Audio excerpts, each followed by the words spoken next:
I hope I'm audible. You are doing. How have you been operating previously?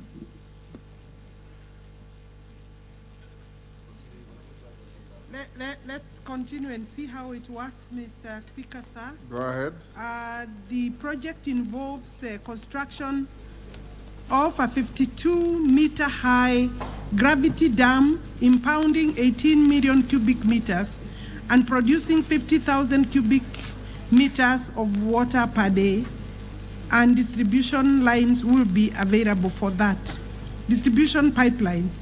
The key objective of the project, Mr. Speaker, is to provide clean potable water to over 500,000 people in the areas stated, and thus improving their livelihoods and quality of life, catalyzing commercial activities and driving economic growth in the surrounding community. Mr. Speaker, the second question is that I indicate the total cost of the project and of the persons to be displaced, the number of persons to be displaced from their ancestral homes. The cost of the implementation of Darugo 2 project is estimated at 112 million US dollars. That's roughly maybe about 14 billion Kenya shillings, and shall be implemented through a public-private partnership framework of funding. Approximately 650 acres of land will be acquired for the dam construction works. The actual number of people to be displaced by the project, Mr. Speaker, shall be established once the detailed designs and that is RAP activities of identifying the actual project affected persons is completed. But it is estimated that, Mr. Speaker, will be dealing with about 250 to 350 people. And then I'm asked to explain why public participation within the area of the intended project was not undertaken by the ministry in light of the fact that Karimeno Dam is less than 5 kilometers. Mr. Speaker, the implementing agency, that is Earthy Water Development Works, commenced public participation with the residents within the project area in December 2022. Some of the members of the public objected to the implementation of the project and filed a court case. Mr. Speaker, I want to say that indeed we held 2 meetings, public participation meetings, but during the second meeting, there was disruption by members of the public, including political incitement, and therefore the conclusion of that particular session was not done. However, some of the members in the project area, or members who are likely to be affected, filed a court case and an injunction against the commencement of the project in the interim basis was issued, therefore hindering further public participation. And I want to confirm that the ministry, since we are still interested in this project, is defending the suit. State timelines within Karimeno Dam shall be utilized by the residents of Gatundu North constituency, considering that the dam was completed 2 years ago and the residents are yet to be connected to the supply. Mr. Speaker, I want to say that Water Services Regulatory Board has already approved 3,500 cubic meters of water per day for the residents of Gatundu, and this supply commenced, distribution commenced in April 2022. Additional works have been approved to produce a further or an additional 20,000 cubic meters of water per day at Karimeno Dam 2 for distribution in Gatundu North and Thika Town constituency through a further 280-kilometer long distribution network. These works will commence in August 2023. I mean, we have already been funded, or we have a funding arrangement, and that particular project going to Thika and the parts of Gatundu will be completed within the next 12 months. We have further drilling of 15 boreholes, recognizing that some of the areas affected may not be able to benefit, the people upstream from the dam may not be able to benefit from this particular water supply. We have a provision of 15 boreholes for the affected area, and I believe about 4 boreholes have been done. The remaining boreholes are awaiting funding. They will be executed in the course of this financial year. And further drilling, and therefore I want to confirm that particular information, and we expect that by June 2024, these 15 boreholes will produce a further 3,000 cubic meters of water per day. Finally, then I am asked to provide timelines within which the ministry will complete the construction of alternative road in Githanje. This particular road is a part of other works within the project of Karimeno, and it will be done within the period of the 12 months when we are dealing with the boreholes. Mr. Speaker, I want to assure the honorable member that we will be able to do that road within the course of the next 1 year, latest or completion date being scheduled for 2024 August. Thank you, Mr. Speaker. Honorable Njoroge, are you satisfied?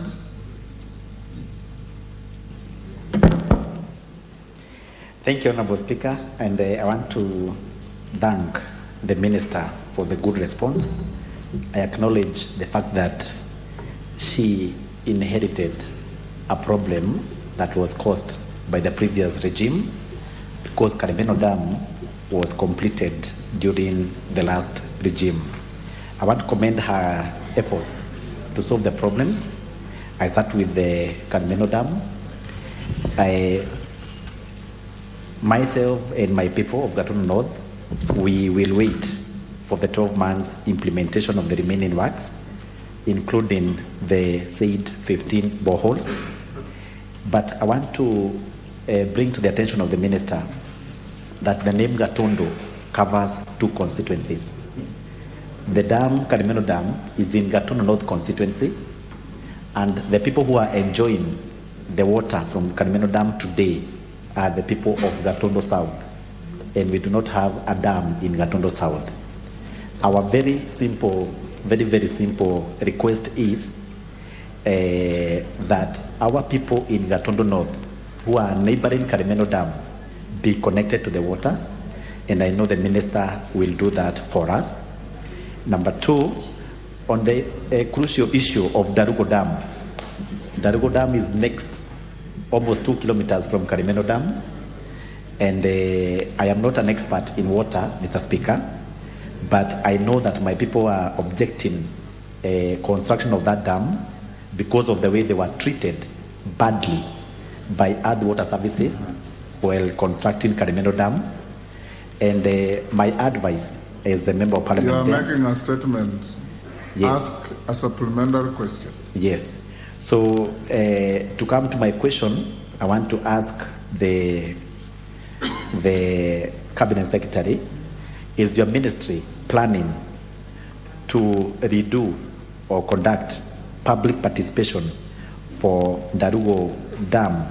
Because as far as I'm concerned and my people, no public participation that was done successfully, because I was there the 2 times. And the people of Gatundu North are waiting for you so that they can air their grievances directly to you without that agency. Thank you, Honorable Speaker. Thank you. I thought she said the meeting on public participation went rowdy. Yeah. It stopped. People went to court. There's an injunction. She's defending the ministry against the court process. Yeah, she was. And when it is done, she'll come back for public participation. Isn't that what the minister said? Mr. Speaker, to clear that, whenever we have an exercise that goes futile, the only remedy to that is to do another exercise and do it the right way. Let her answer. Yes. Honorable Alice? Okay. That's how I understood thank you. you. Mr. Speaker, you have captured correctly what I said. That's exactly the position. There is the latest position is that a court case was filed.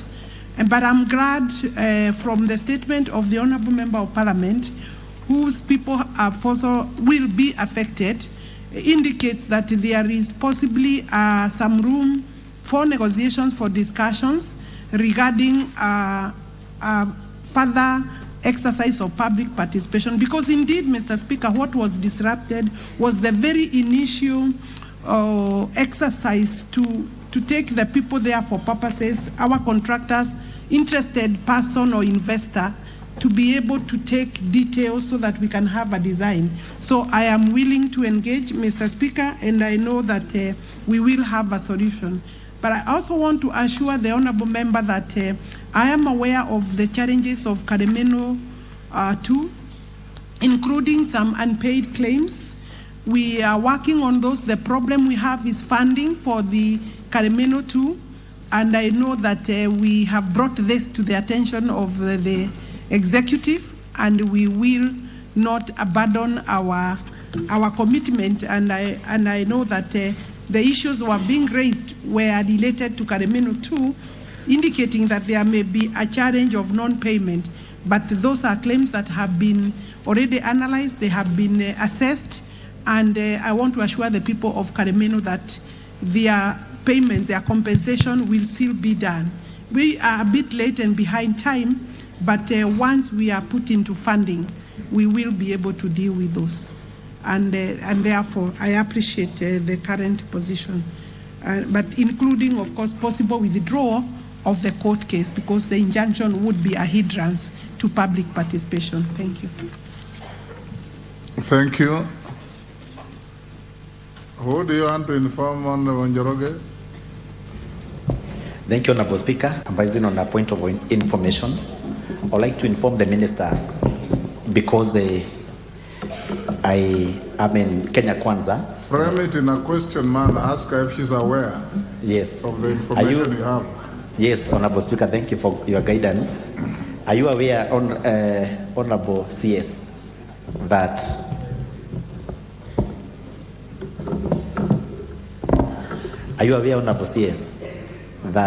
Karimeno Dam is not fenced, and many people in Gatundu North who want to commit suicide are running to the dam, and now it will soon become a cemetery if you don't take care of that.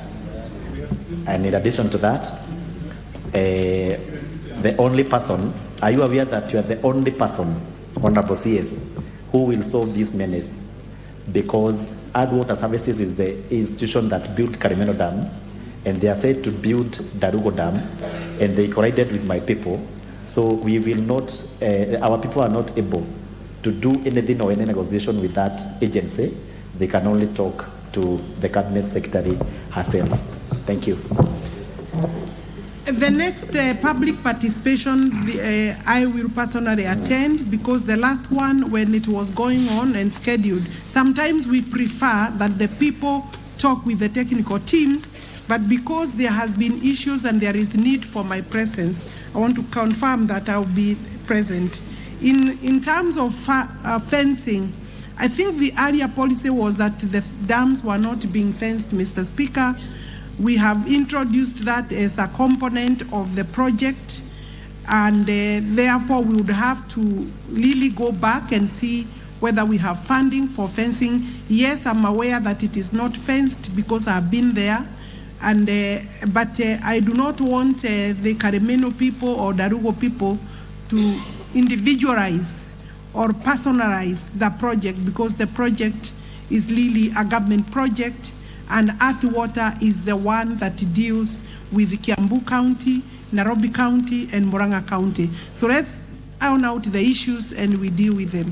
Thank you very much. Thank you. Question 237 of 23. Member for Taveta, Honorable John Bwire. Thank you, Mr. Speaker. By way of introduction to the Cabinet Secretary, my name is John Bwire, Member of Parliament, Taveta constituency. And I beg to ask the following questions. Questions number 1, could the Cabinet Secretary provide information on the state of desilting irrigation canals and construction of new irrigation canals by the National Irrigation Board, National Irrigation Authority and the Ministry in Taveta constituency as a way of reducing perennial floods in Ga villages, in Kimondia, Kimorigo, Abori Lambo, Mwarusa, Buhuta, Eldoro Kamlenza, Marodo, and Machengo villages in Bohoni ward. Question number 2, Mr. Speaker, is the Cabinet Secretary to provide an answer with respect to immediate measures taken by the Ministry and the National Irrigation Authority to fix flooding of Nga villages, Kimondia, Aborilambo, Mwarusa, Marodo, Machengo villages caused by blockage of canals constructed by the National Irrigation Authority. Thank you, Mr. Speaker.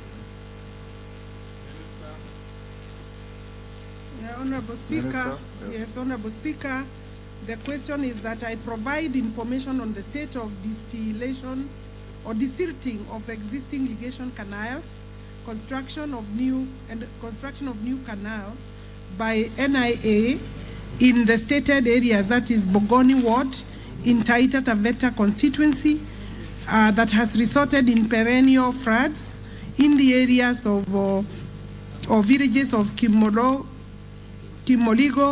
Amboli Labo, Mvamsa, Marondo, Manjengo in Bogoni Ward. Honorable Speaker, the Ministry through NIA is rehabilitating irrigation projects in Taita Taveta County to resume optimal operation status. The works involving desilting of parts of desilting of parts of River Lumi, desilting of canals in Joro Kubwa, Kamleza, Marondo, Kimarwa, and Kimoligo irrigation schemes in Bogoni Ward. The length of the river canal sections, which are under rehabilitation, are a total of 57.7 kilometers, and I have summarized that below, indicating where we are working. That is Lumi Majengo, Africa Kusuni irrigation scheme, Kamleza irrigation, that's at the areas of Marondo, desilting of canals in Kimorigo, Joro, and Kiwarwa and Kimoligo irrigation schemes. These are 6 irrigation schemes with specific areas where we are working to rehabilitate the canals, totaling 57 kilometers. And we have also given the stated, definitely we have already completed 2 of those. The other one is at 23%, other 2 down there at 100%. So therefore, the remaining one there at 22%. So work is in progress in those other areas that are not complete, and there is funding for that. Then the second question, Mr. Speaker, is that I explain the immediate measures taken by the minister to fix the flooding in those particular stated areas in this question. The minister is implementing the above mentioned irrigation projects, rehabilitation of the broken canals, and also safely, which once sorted will control the flooding that has been experienced before. The works will involve, therefore, the rehabilitation of the canals, desilting of the affected areas, and upon completion, we would expect that the drainage canals will effectively discharge flood waters to Lumi rivers and Lake Jipe that consequently will reduce the effects of flooding, Mr. Speaker. And I think that is my response. We will also do some awareness creation of the community using the irrigation water users associations that are quite active in that particular area, and we normally engage them so that they can understand how to work in terms of operation and maintenance to avoid further destruction of the canals or silting of the, because some of the human activities there in the farms are part of the problems that are bringing the silting of the canals.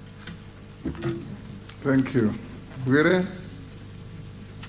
Honorable Wire?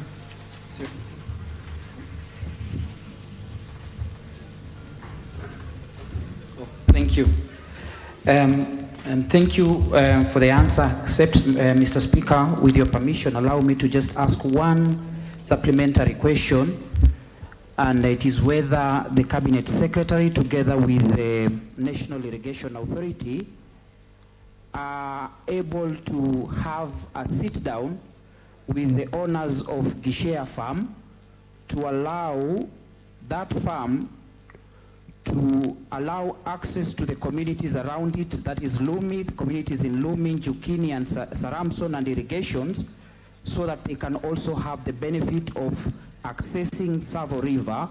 Mr. Speaker, my understanding is that under Article 62, all rivers are public resources, and that it is important that the ministry goes and sit with Gishea Farm to allow the communities to have access to the river and irrigation, for purposes of irrigation and domestic use. Thank you.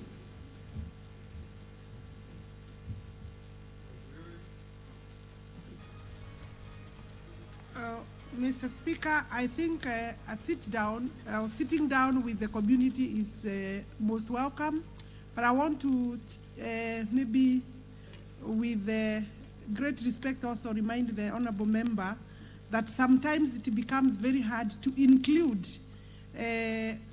people in the middle of a project unless the project expansion is done, which then means variation of the project, which also further would require further funding, and therefore it is not it's not always that easy to get people on board once a project has been designed. But yes, we need to get this information to the people, and where it is possible to get them on board, then that will be done, and we can. I will instruct NIA to take up the issue of a meeting, and the honourable member will be notified. Thank you. Thank you.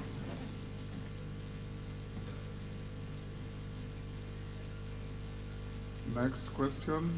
I see no interest. Question 238 of 23, member for Manyata. Thank you, Honorable Speaker. For the CS, my name is Gitonga Mukonji, Member of Parliament, Manyata constituency in Embu. And Honorable Speaker, my question to the CS, Water, Sanitation and Irrigation, is a question of a river called Rupingazi River. Honorable Speaker, I would like the ministry to explain the steps the ministry has taken to guarantee that upstream irrigation schemes in Rupingazi River are not to jeopardize the downstream consumers' access to water, and equally provide a detailed report on water abstraction activities in the rivers in Manyata constituency and the sustainability of the abstraction activities, having in mind that Rupingazi River, Honorable Speaker, is one of the key rivers that is providing water to Embu residents, and it has obstructions that take water to Kirinyaga and also some side in Bere South. And Honorable Speaker, during the dry season that we had even demonstrations of the downstream people not getting even a single. You are debating your question. Yes. Ask the question by reading it as Yeah. it is on the order paper. Okay, I stand guided, That's Honorable what I Speaker. approve. Yes, and the other question, Honorable Speaker, is... You finished with Roman 1? Yes. Read out Roman 2 and go to 3. Yeah, Honorable Speaker, I want the CS to explain the rationale of redirecting water from River Rupingazi to Mandera South irrigation scheme at the expense of farmers in Manyata constituency who are suffering from drought, as well as stalled irrigation schemes such as Mugatari water and Kedemu water schemes. And I would like to know as well as the strategies in place to ensure that irrigation schemes are fully implemented as per the contracts that were put in place. The other question, Honorable Speaker, to the CS is I would like a clarification whether there was public participation in review of water use rate charges for our irrigation schemes and water schemes that have had water going up to around 900% increase in water cost for my people. And Honorable Speaker, the Ngenda irrigation scheme, which is providing water in Manyata, but it has not had an upgrade in terms of their distribution of the capacity to distribute the water for a very long time, Honorable Speaker. I would like CS to clarify whether there is hope for Ngenda irrigation scheme upgrade so that they can be catered for more residents. Thank you, Honorable Speaker. Honorable members, if you have a question, don't attempt to paraphrase your question. Read it as it is on the order paper. That is what the Speaker has approved. Then if you have paraphrased issues, you can do a supplementary when you get a chance. That goes to all members with questions. Honorable Alice. Thank you, Honorable Speaker. May I first take this opportunity, Honorable Speaker, to apologize to Honorable Mukonji, Gitonga Mukonji, because last week I was in Embu County and he got information of my presence in his constituency in the morning that I was traveling. It was not deliberate. I apologize for that. Going forward, we will ensure that you have timely information. But we also did one project during that visit in your constituency, which has quite a good amount of water. Honorable Speaker, let me then go to his question. The first one, Roman 1, is the steps we have taken to guarantee the upstream irrigation schemes do not jeopardize downstream consumers' access to water and equally provide a detailed report on water abstraction capacities in the areas of Manyata, within Manyata constituency, and the sustainability thereof. Honorable Speaker, my response to the first question, Roman 1, is on measures taken to guarantee upstream. The Ministry is implementing Water Act 2016 and Water Resources Regulation 2021. The Regulation 47C limits the allocation, abstraction, impoundment, or diversion of only the flood flow for irrigation purposes. This is informed by the fact that irrigation is the largest user of water, and water is required during the dry season when river flows are also low.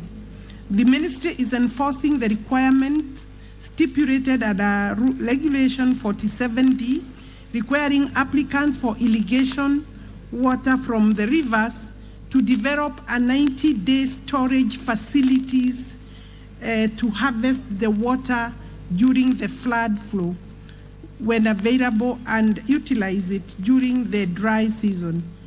Mr. Speaker, I want to assure the honorable member, if this is able to be actualized, it will be one of those ways or interventions that will help us with water storage so that the issue that he has raised of downstream are taken care of. But from that particular answer, Mr. Speaker, it's obvious that then therefore, it means then therefore that we don't just allow abstraction. During abstraction, the permit indicates how much volume of water you have been allowed to extract.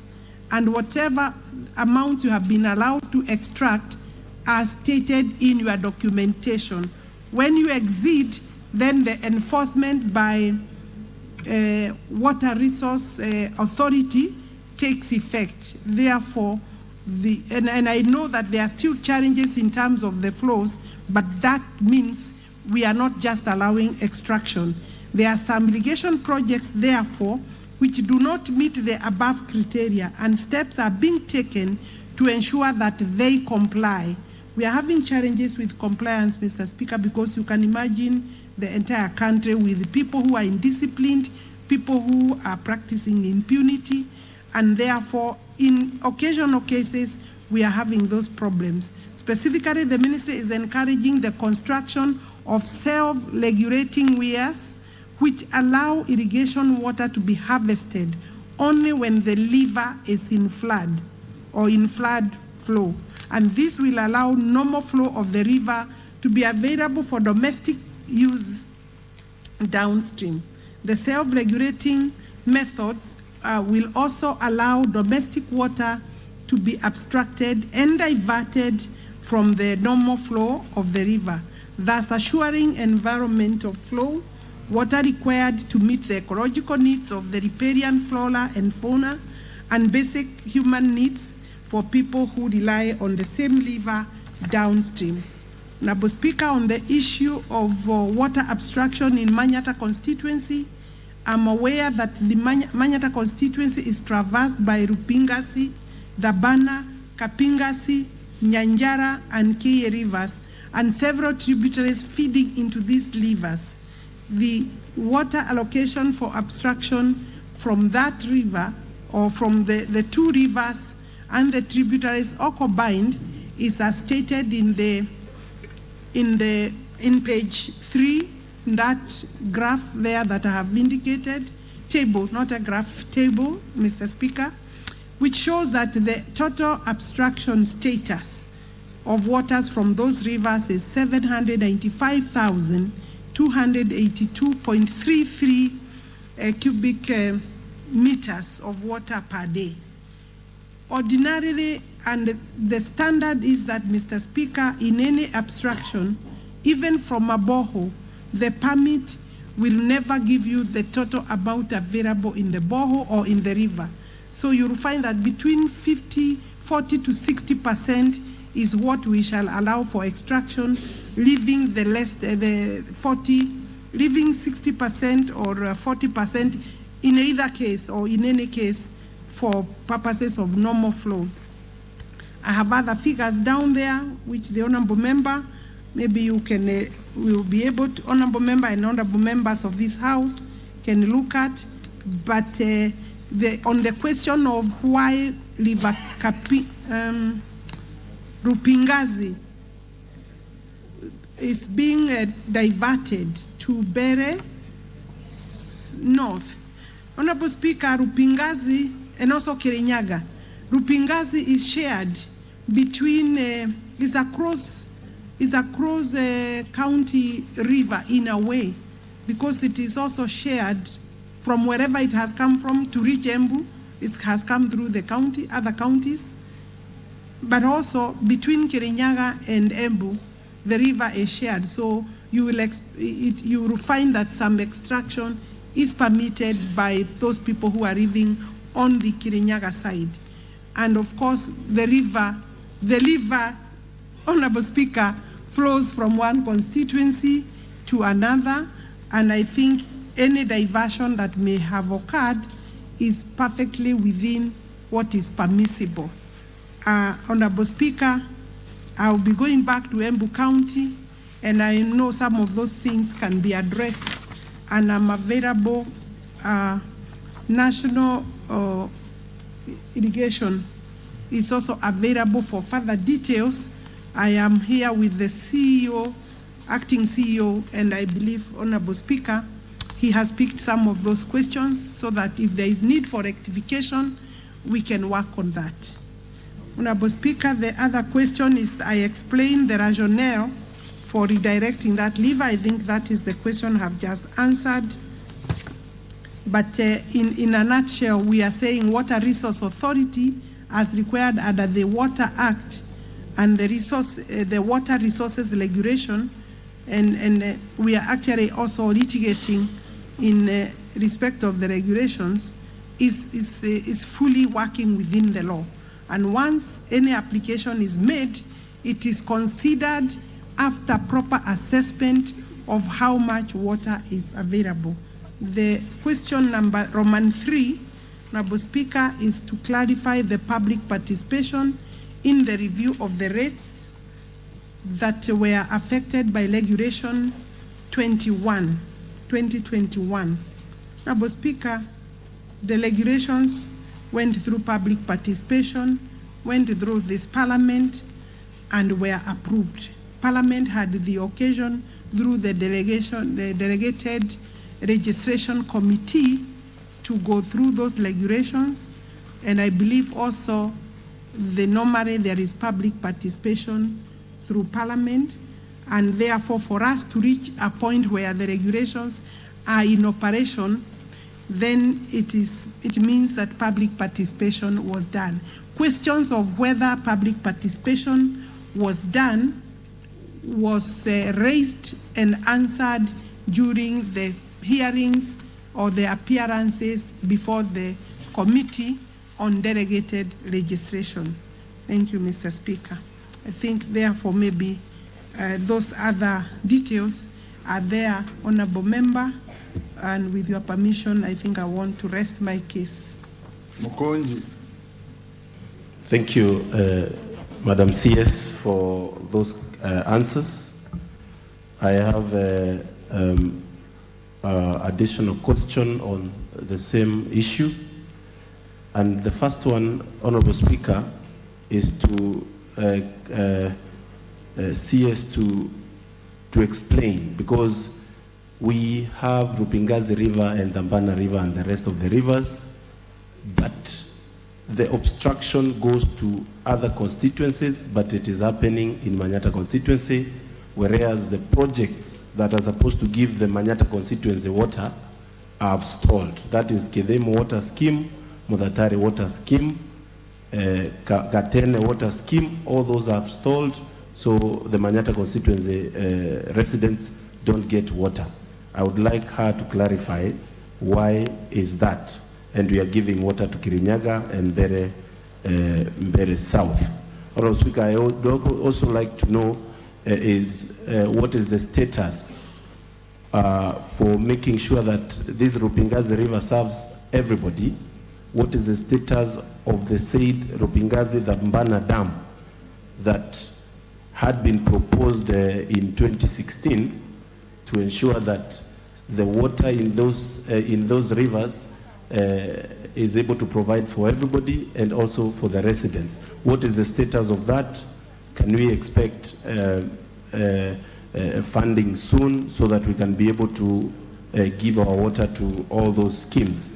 Honorable Speaker, I would also like to ask whether the Minister is aware that in the said river we have close to 30 water scheme projects that takes water in all those places, whereas the river in the downstream level is not able to sustain this. So logically, Honorable Speaker, among the issues that the CS has addressed in terms of the measurement of the abstraction, in terms of the cubic meters, what is the progress in terms of having the dam ready to provide water to residents? Thank you, Honorable Speaker. Thank you. Yeah, Honorable Speaker, before I came to this House, in respect of this question, because I felt it raised some technical issues regarding the extraction amounts, I asked for explanation of the balance of the total water after the stated extractions and was not given an answer. Honorable Speaker, I am meeting Embu County elected leaders. I could, if the member agrees, I'm meeting them tomorrow at 8:30, and I could give that particular specific answer on how much is the balance and whether we have over-extracted and what we can do in respect of the 30 water projects you are saying. And then you are raising the case for Kithemu and Mudatari irrigation projects, which you had not stated in your question, Honorable Member, but I'm aware that those particular schemes were raised by the governor when I came to Embu, and she has already forwarded a letter to be discussed as part of the meeting tomorrow. So because it wasn't here, I did not address specifically those two particular irrigation schemes, but we shall provide answers tomorrow, and possibly we will be able to satisfy the honorable members' concerns. Thank you. Thank you, Honorable. You still have another supplementary? The Honorable Speaker, the CS has not answered me on the proposed Mbana Dam that is on Rupingazi River. Yes, the Mbana Dam is one of the public PPP, public partnership projects that we have proposed, and we hope that it will get an investor, and therefore we are on course on that particular one, and also Kamumu Dam. Those two dams, if done, will maybe answer the concerns of Runyenjes, part of Runyenjes, Bere North and Bere South constituencies. Thank you. Thank you, Minister. Question 239 of 23. Mary Wamaua, member from Maragua. Honorable Wamaua. Thank you, Speaker, for giving me a chance to ask these 4 questions from our Cabinet Secretary for Water, Sanitation and Irrigation. Could the Cabinet Secretary give a response to 1, explain why Muranga South Water and Sanitation Company, MUASCO, is the sole authorized distributor of water in 3 constituencies, that is Maragua, Kegumo, and Kandara constituencies, yet it has no capacity to meet the demand for water by all households in the 3 constituencies. 2, provide the basis upon which the Water Service Regulatory Board, that is WASREB, permits Muranga South Water and Sanitation Company to collect revenue from RADRODs who provide borehole water to their tenants. 3, state the entity that audits water service providers with regards to governance compliance pursuant to Section 77 of the Water Act 2016. And 4, provide the financial and governance audit reports for Muranga South Water and Sanitation Company for the financial years 2020-21 and 2021-2022. Thank you. Minister. Thank you. Honorable Speaker, I do not have an answer to this particular question. I want to beg indulgence, to seek indulgence, to be able to answer at another time, because it wasn't clear from this question whether the honorable member was asking a question in respect of Muranga South Water and Sanitation Company, which is MUSWASCO, because in the question, and we have 2 water companies in the particular area, we have MUASCO and MUSWASCO. The question as framed brings needs some clarity as to whether I was addressing myself in respect of Muranga Water Service Company or Muranga South Water and Sanitation Company. there is a difference between those are two different companies.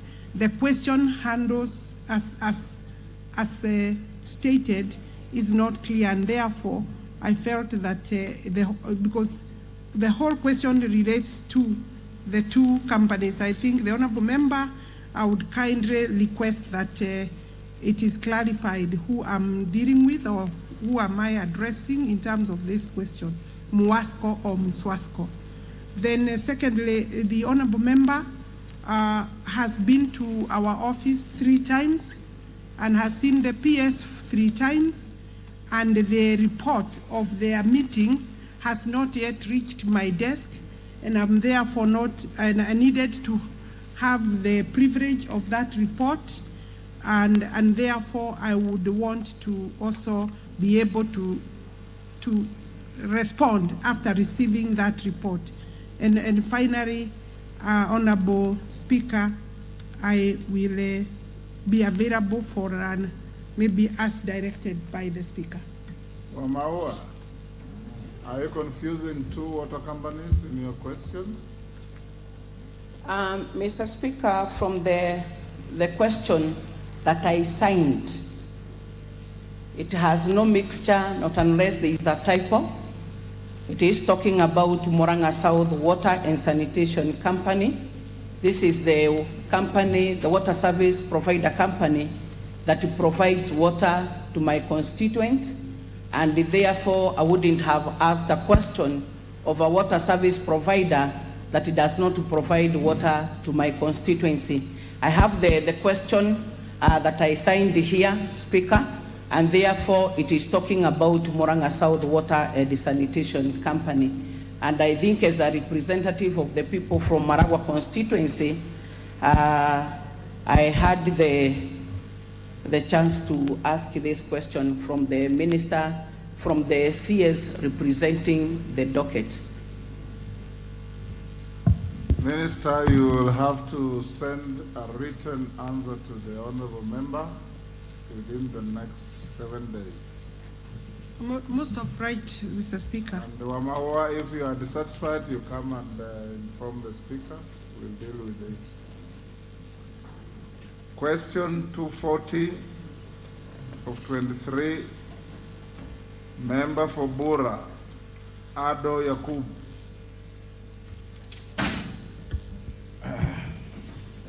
Thank you, Mr. Speaker, for giving me this opportunity.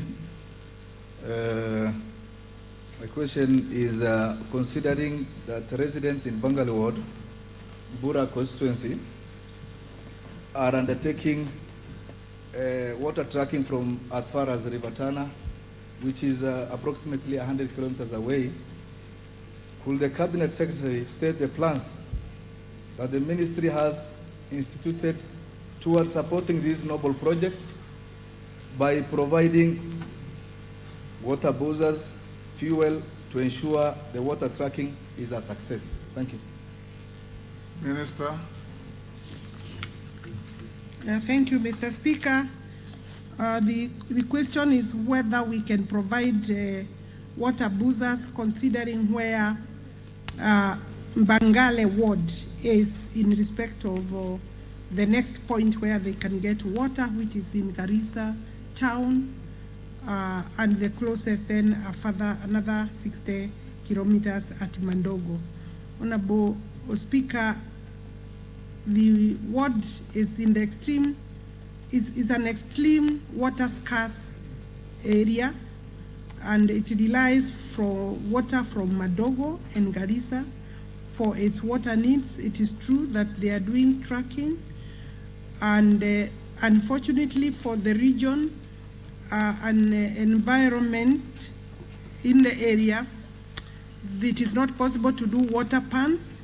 We are still seeing whether it is going to be, and the reason is because of the extreme weather conditions, and groundwater has very high salinity levels for domestic and livestock.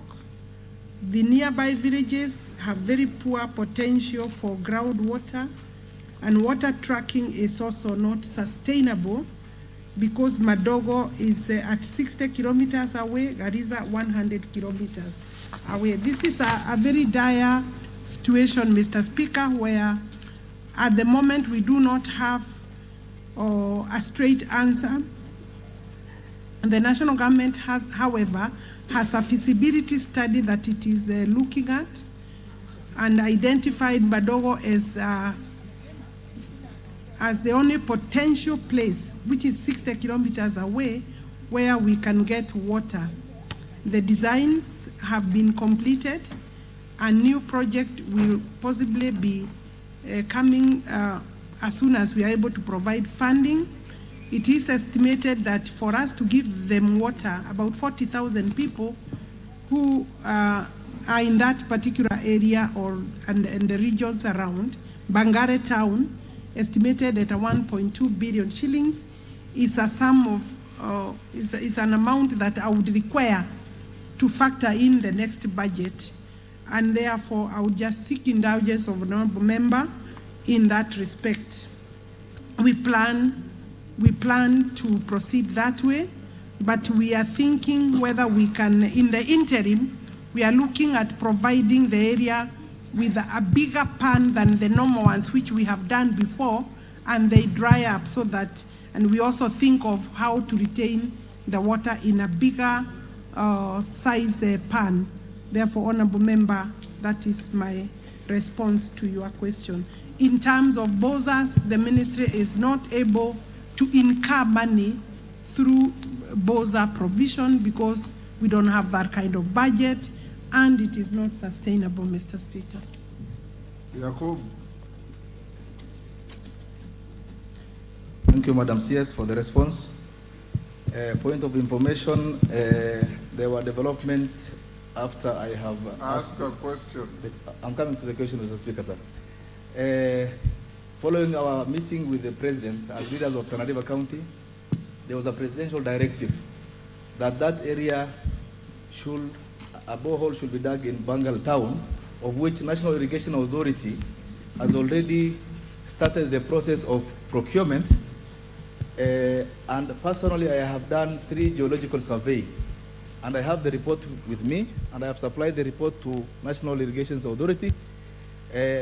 Now my question is, could the minister now help us in the following ways? One, I want to kindly ask whether the CS could consider paying a visit to the area to appreciate the severity of the problems and the direness of the situation. Secondly, could the Cabinet Secretary commit, without putting any doubt on her commitment to support the NIA, could the Cabinet Secretary commit to support NIA to undertake that 5 months from the time this directive was given, nothing has happened in the ground? Could the Minister or the Cabinet Secretary commit to support NIA to provide support so that the borehole could be undertaken? Thank you.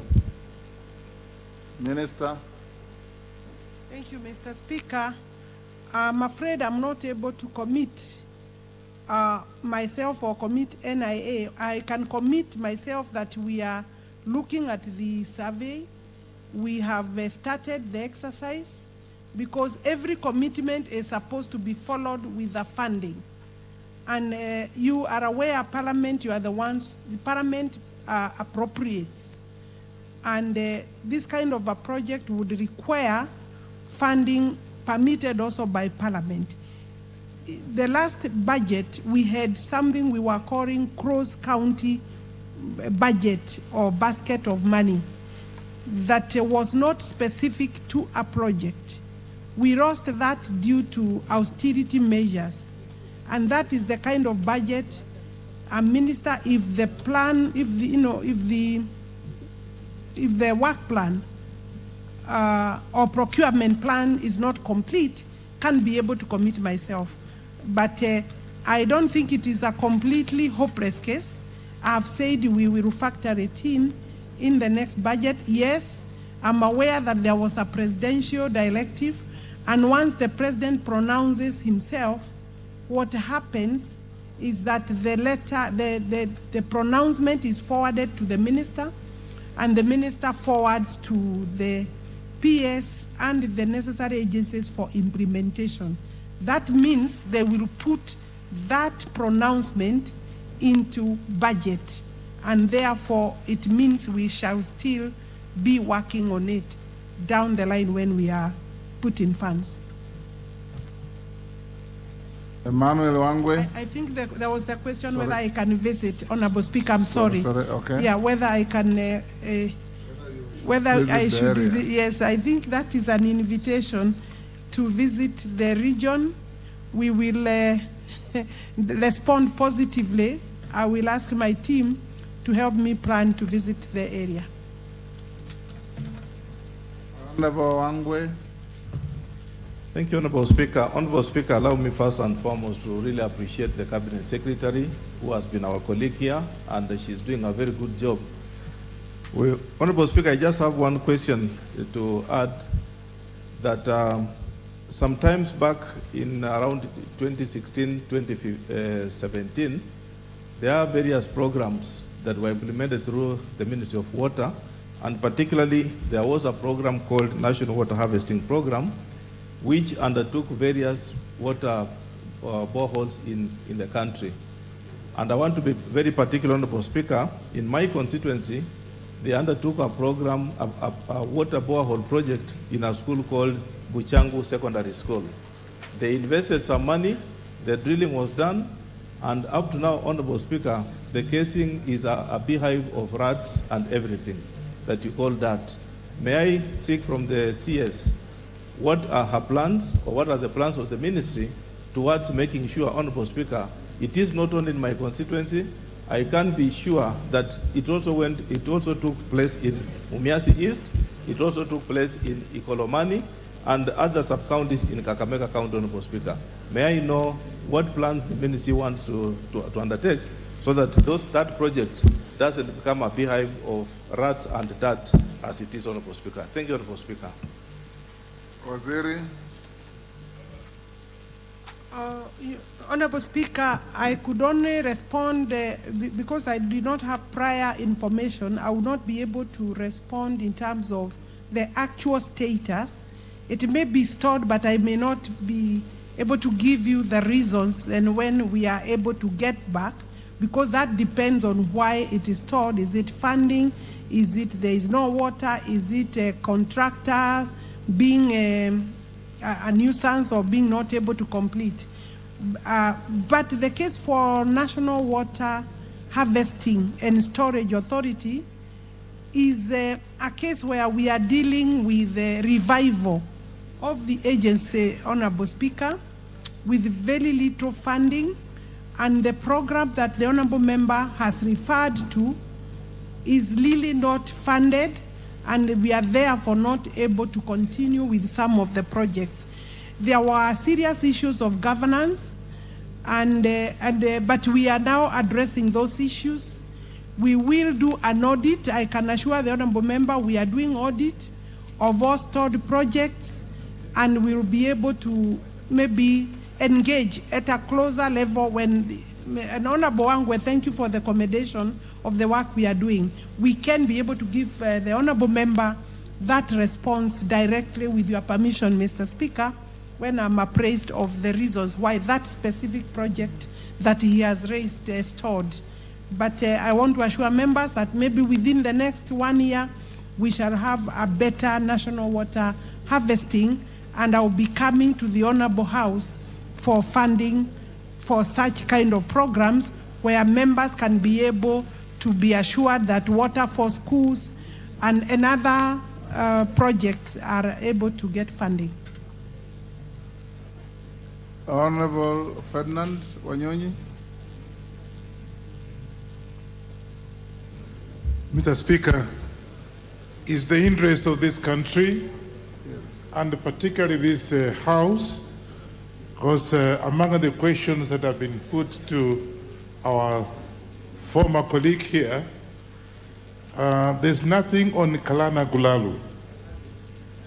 I wanted to find out from the minister what the ministry is doing about that project of Galana-Kulalu, which was a major project in this country, given that it was actually meant to deal with the food shortages in this country.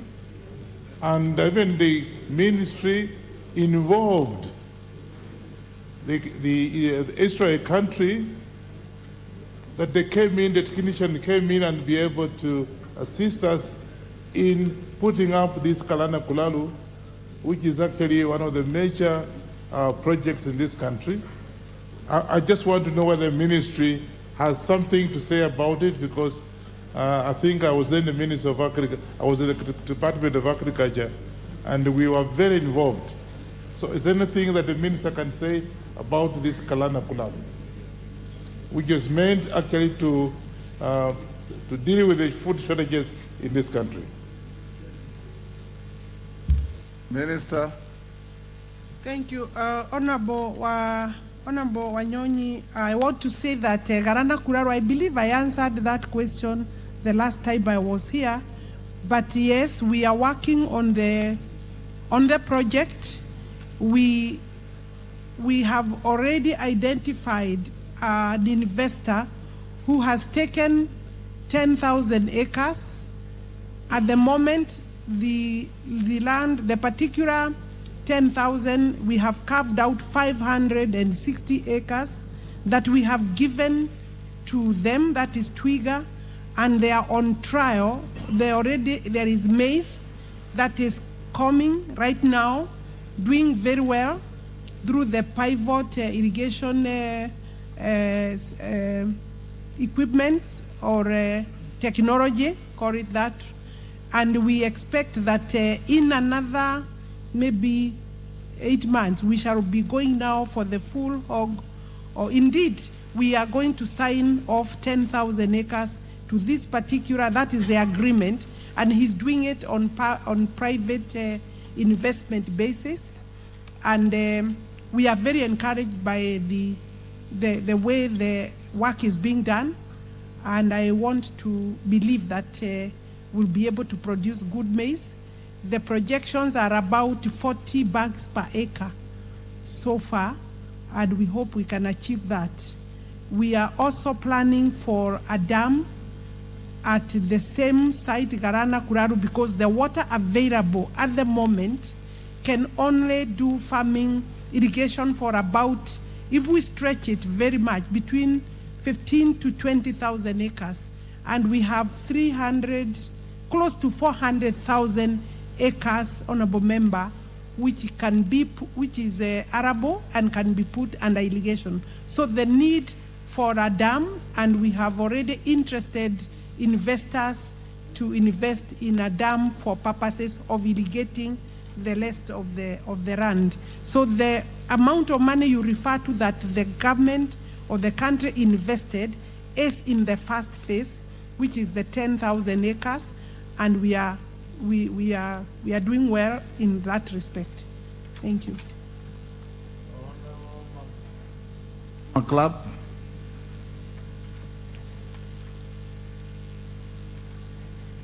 Give him the mic.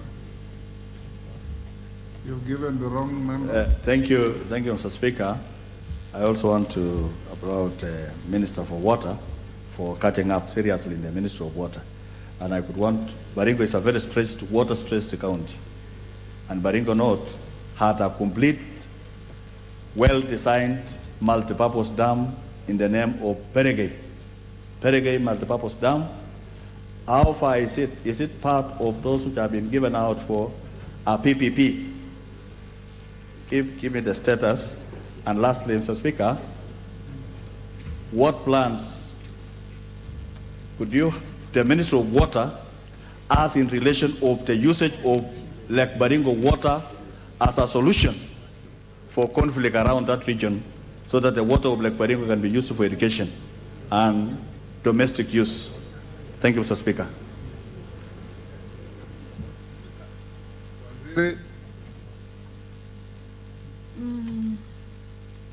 Perigay Dam, it may not be in the first phase of the PPPs, but we will put it in the second phase because we intend to go up to 100 dams. The first phase right now that we called for expression of interest is 33 dams. So we know that it is in the second phase. Thank you. In Baringo, yes, your dam, yes. She has missed out. I asked the usage of the water of Lake Baringo as a source of water for irrigation and domestic use, and to also be used to be part of resolving the conflict of banditry around that area. Minister.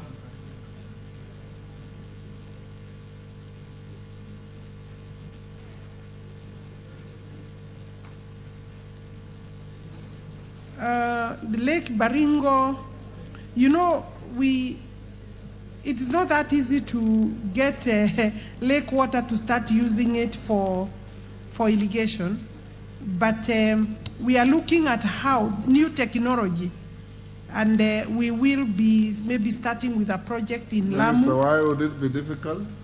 Because we need technology for harvesting water from the lake, Honorable Speaker, and so that, I mean, it's not just taking a pump, Honorable Speaker, but we are looking at how that can be done, including harvesting water from the sea, which is also salty. So we will look at Lake Baringo. Lake Baringo. Order Waziri, if you know your geography well, Lake Baringo is a freshwater lake. Yes, I know. And his question is, do you have plans to pump out water from Lake Baringo for animal and human use? I think that's what Maklapi is asking. So if you have plans, you tell him. If you don't, you tell him. We have plans to harvest water wherever the water is, Mr. Speaker, because through water harvesting and storage, we are looking at how, because even if we harvested there, the most important is how then we store it. Lake Baringo has already been harvested for you by God. No. So what he's asking is, having benefited from an act of God, what plans do you have in taking that water out for use? We do not have a designed plan. Honorable Speaker, I was saying, this is my response, that it is one of those water bodies that we are looking at and hoping that we can have a quick solution, because as you say, and I agree, it is an available water source and it doesn't have the same challenges with Lake Victoria, where you have to deal with other countries. This is basically a storage that is within Kenya and doesn't have serious challenges. So maybe in the next round I can be able to give you a better answer. Thank you. Yes, member for, who do you want to inform? I wish to inform the minister that currently the water of Lake Baringo are being tapped using solar, using a generator by GDC to generate geothermal power in Salale, a distance of about 100 kilometers. And Mr. Speaker, the county government of Baringo has committed 30 million for design for the harvesting of Lake Baringo water for irrigation and change the economic matrix around that particular place so that we can reduce the issue of banditry. And the water has already been harvested by God, as you said, Mr. Speaker. What it is required is pumping and solar plant and the pipeline. Mr. Speaker, that is a very easy job instead of building a 20 billion dam.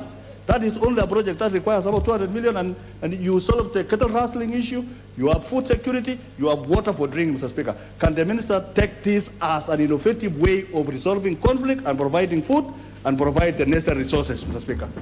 Minister will take two more. Honorable Shinali. And who is the next member? Karima, I'll come to you. Let's give to Shinali. Minister, note I say about 2-3.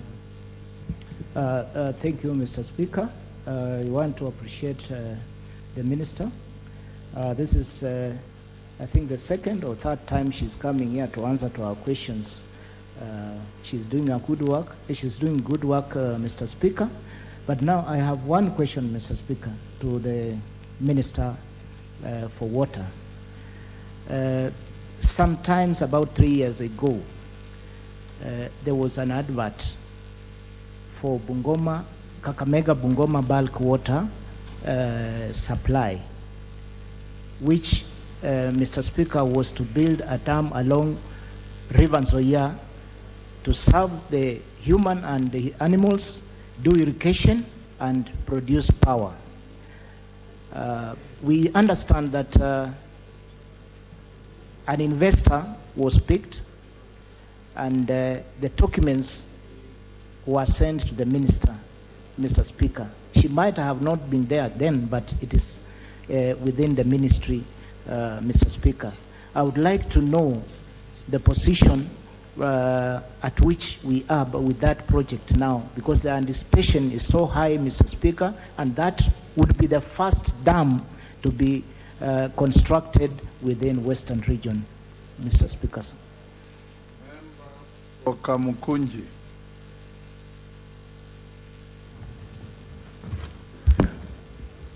Thank you, Mr. Speaker, for the opportunity.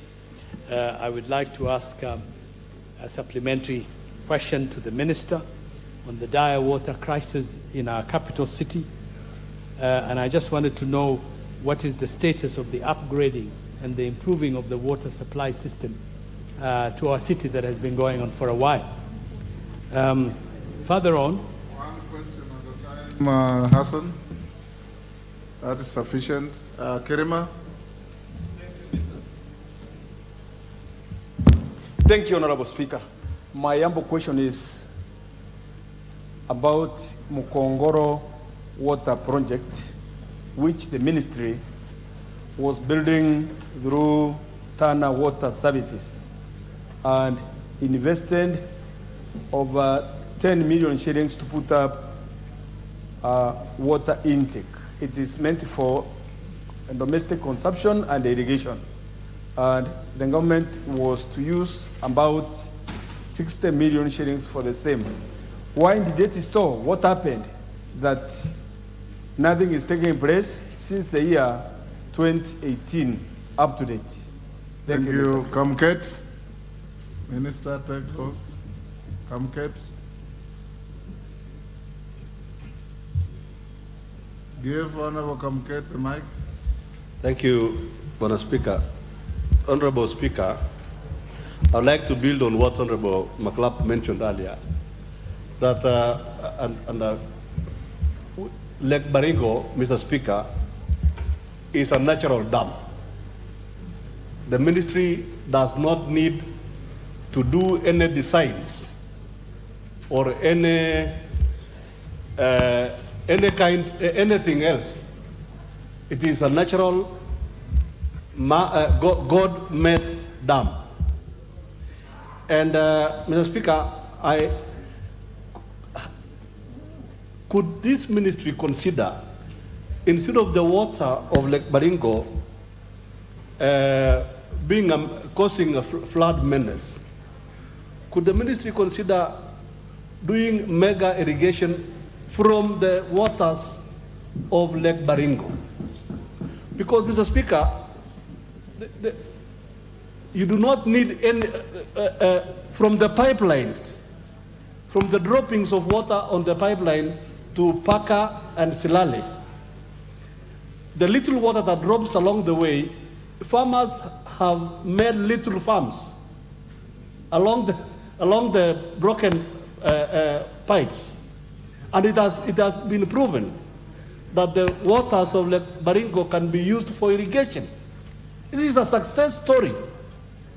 Could the minister just save that region and avoid using a lot of money in the feasibility studies and use that water to change the lives of the people of downstream Lake Baringo? Thank you. Thank you. Member, I can't see you clearly. Is that Epuyo? Is that Honorable Epuyo? Akuja. Akuja. Yes. Protas. Yes, thank you, Honorable Speaker.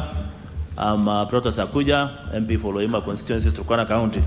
Honorable Speaker, I wish to take this opportunity to ask the CS to shed light on the status of Equalization Fund water projects that were awarded between 2016 and 2017, after which some of these projects were stopped by the court that was lodged by the COG, after which this case was heard and determined. When will these projects resume to benefit the marginalized areas? As you know that Turkana County is one of the counties that has the highest water insecurity and water stress. Areas of Riyadh, areas of Nasger, areas of Teremkus were affected by this issue. Thank you, Honorable Speaker. Thank you, Protas. Last member for Mandera. Thank you, Mr. Speaker, for this opportunity. Is the minister aware that 70% of the constituency during drought, water source is water tracking? And the minister said that water tracking is not sustainable. If it's not sustainable, what plans does he have for the counties or for the constituencies with water shortages during drought, where water tracking is only source of water for human and animal consumption? Thank you. What is out of order? Honorable Speaker, I have a question that is listed in the order paper. Timothy. Yes, Mr. Speaker. You are the next. Okay. So what is out of order? Well guided. Mr. Speaker, I was seeing that the members were interjecting on supplementary questions, whereas I have a specific... These are joyriders and I've allowed them. Very well, Your Honor. Yes. Honorable Alice. Honorable Alice, Speaker. before you answer, let me give one last one to Professor. Is that Professor? Murillo. Yes. Wakili Murillo. Thank you, Mr. Speaker, for this opportunity. Alice, you may take your to make a few questions to Madam CS. Mr. Speaker, first of all, let me disclose conflict of interest because CS happened to come from my county. And secondly, she campaigned for me. But without ill intention, I'm going to ask just two questions. Number one only.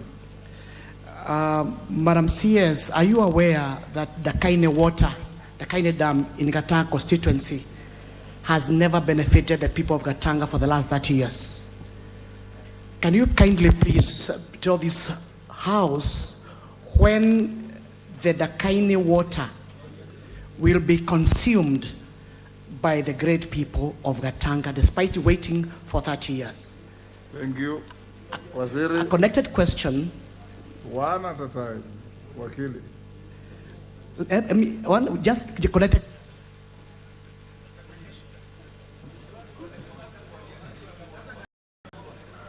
Wakili, you either ask one question or you don't. There's no question and a connected question. Yes. Alice, you can now answer those short questions. Very quickly, I could start with your permission, Yes, Mr. Speaker. I could start with the one from... Order, Alice, there's a point of order from Honorable Farah. Mr. Speaker, I'm on a point of order because the honorable member of Parliament for Gatanga, Wakili Murillo, has said something that I've never heard in this House, that a dam that is situated in a certain constituency does not benefit the constituency in any way. And where does the water go? Who benefits from that? Maybe you should just tell us that.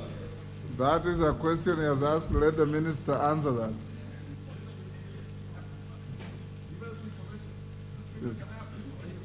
Yes.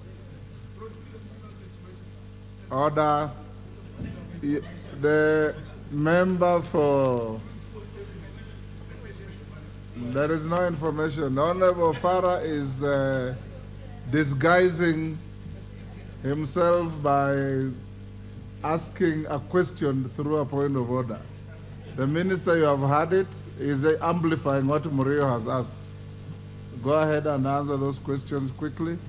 Honorable Speaker, it's good that I concede that the previous designs were not taking into account, not always were they taking into account the host community of certain dams, and by reason also that most dams are in the upstreams, there was a challenge that the designs were basically for where the water is being taken.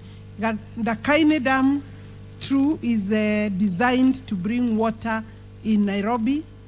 Honorable Member for Gatanga is aware that we are in discussion, Earth Water, and he's involved in those discussions, and my ministry, to give 10,000 cubic meters of water per day to Gatanga from the waters of Dakaine. But that will only happen once the northern corrector, which either fortunately or unfortunately for the member for Gatanga, is also largely in Gatanga and Murang'a County. That is the northern corrector, which again was designed to bring water to Nairobi County. And therefore, there will be a case for 10,000. We have designed a pipeline to get water from that specific dam, because the design before took water out of Dakaine, and there was no pipeline to give Gatanga water. So we have planned that. We have a budget, but the budget doesn't have money. So once that is possible, we will be able to give Gatanga water, and I would not think it will take more than this year, this financial year, Honorable Speaker.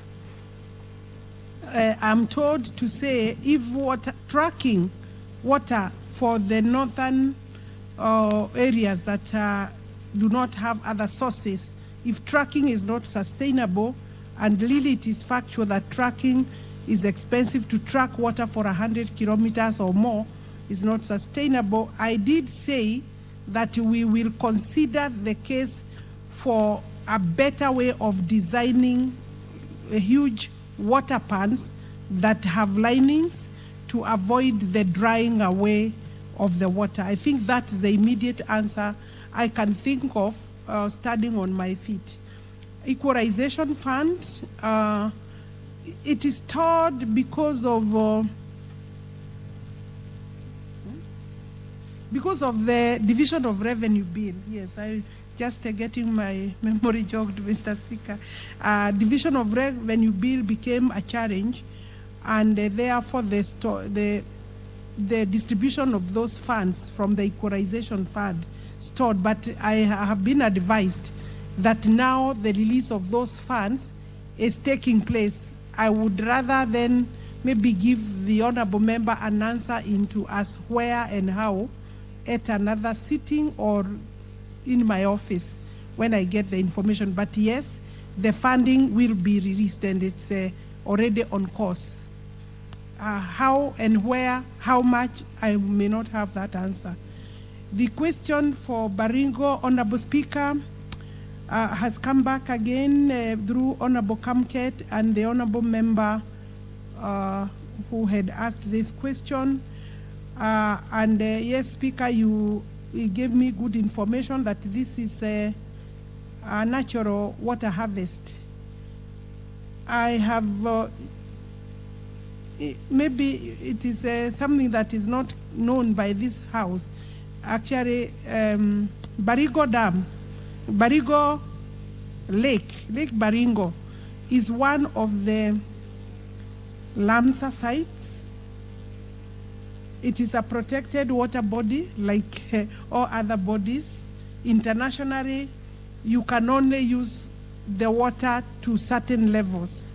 We are able to irrigate about 56,000 acres, and that is maybe where our mind and thought should direct ourselves. So yes, we can irrigate about 56,000 using that water, and we will start working on that.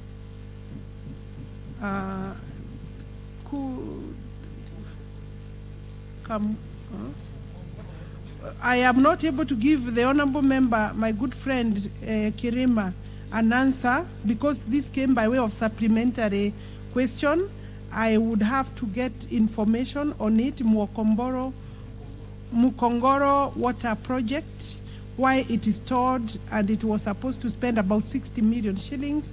I'll get on my records and give you an answer, and I can call you when that answer is ready. I can remit it to the Honorable Member, Mr. Speaker, if allowed. Water, capital city, when shall we stop having shortage? I think capital city, although it has shortage, is one of the areas that the government has really invested heavily.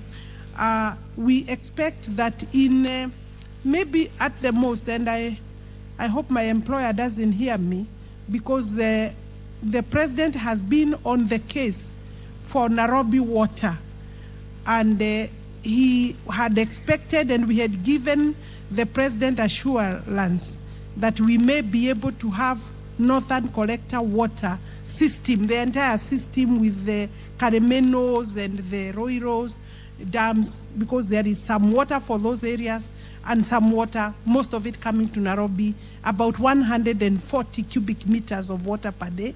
We thought by June we'll be able to do that, but because of delayed funding, Honorable Speaker, we are late, but we believe, and we have had this conversation a week ago with the president, I think we'll be able to have that system completed in the next 60 days, because we have been assisted one way or the other to reorganize funding, and so we are on it. We are doing the last bit of the 29 kilometers that was for the northern collector to reach water to Nairobi. That water will be coming to Nairobi, and some of it will also go to Karen, where also the pinch for water is very felt. So I think that is done.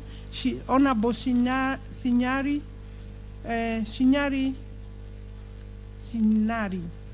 Honorable Shinari has asked me a question on Kakamega and Bungoma water supply, and a project that he's aware was designed and preparations and awarded. An intention to award was given.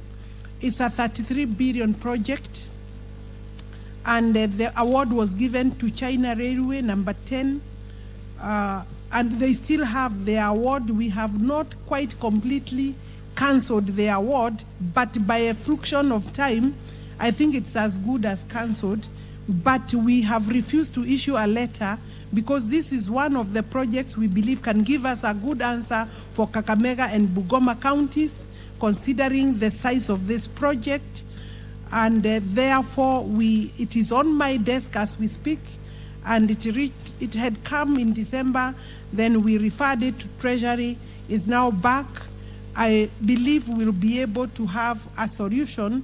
We either do, we are trying to see whether this project can be funded by very concessionary loan, if Treasury allows, or have it by PPP. Those are two options, Honorable Member, that are on my desk, and we will be completing those conversations very soon. So I want to say that the project is still a priority project for my ministry.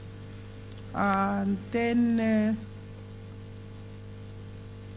I think that is all. Honorable Member Akuja brought us. You have answered. Yeah, Akuja, I think I've answered. Timothy Kipchumba, question 332. Thank you, Honorable Speaker, for giving me this opportunity to put the question to the Cabinet Secretary. Now, could the Cabinet Secretary for Water, Sanitation and Irrigation, one, indicate the amount of money that the ministry allocated to Chebara Boys Secondary School, Chebara Girls Secondary School, AIC Chebara, Chebara Polytechnic, Kaptomut Primary School, for their relocation to pave way for construction of Chebara Dam. Secondly, while explaining how the money allocated to each institution was utilized, indicate the pending bills accruing from the projects that the ministry is undertaking in the above institutions. Third, could the CS state when the stalled projects in the institutions shall be completed? Thank you, Honorable Speaker. Minister. The Honorable Timothy Kipchumba Your question touches on various institutions. I want to confirm that the amount of money for these projects, looking at question number 1, you are asking for their relocation to pave way for construction. The amount of money, total amount of money involved in this reallocation or relocation for various schools, and I think you gave the list of various schools in that particular area, is the total amount is 620,539,106, and it was for Chembara Boys Secondary School, which was to get 237 million shillings, 677,566. Then Chembara Youth Polytechnic.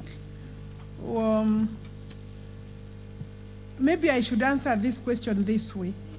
In 2012, the ministry, with the concurrence of the Ministry for Water, Sanitation and Irrigation, with concurrence of the Ministry for Education, disbursed 631.5 million shillings to Chembara Boys Secondary School to implement a CSR or a PAP program for various institutions. Due diligence on the institutions determined that Chembara Boys Secondary School qualified as a procuring entity under the PPOA Act 205 and had the capacity to implement the various projects. Then in 2012, Chembara Boys Secondary School proceeded to procure 6 contracts from the amount of money of 631 as follows. The contracts in respect of each of the affected institutions was to actually take about 12 months because most of them are schools. Chembara Boys, as I had said earlier, 237.6, and then Chembara Youth, 136, 234,078. Chembara Girls Secondary School awarded, the contract for Chembara Boys was awarded to Kishan Builders. That is in my report, Honorable Speaker, on my response. Chembara Youth, the 136 was awarded, a contract was awarded to Rapora General Contractors Limited. Then Chembara Girls School, a sum of 126,374 was awarded to Blackstone General Building. And then Chembara Boys Chapel awarded to Joam Construction Company Limited at a cost of 30,730,200 shillings. Then Chembara Primary School was awarded to Fraja Hardware and Contractors an amount of 18,430,000 with other smaller, and all these had other projects within. Then Kaptomut Primary School was awarded to Tenderi Talents Company Limited an amount of 71 million shillings, totaling to 620,539 as the contracted amount. This amount was disbursed to Chembara Boys School. Things did not go as planned.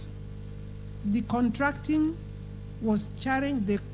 There is a whole report, Honorable Speaker, which I would possibly request the Honorable Member to go through, and I have attached it to my response because issues of accountability arose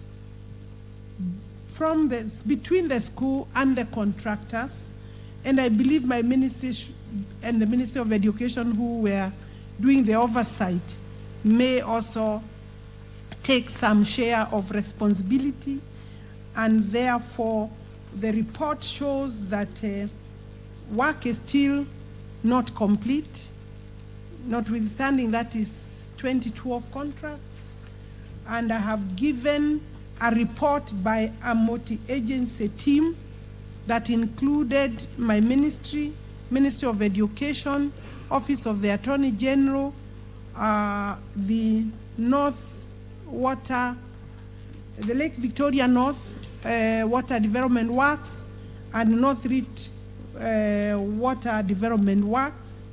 All these teams came up with a report that indicated that the money was not well accounted for, and it became necessary to have the EACC get involved. The matter has not been concluded by EACC.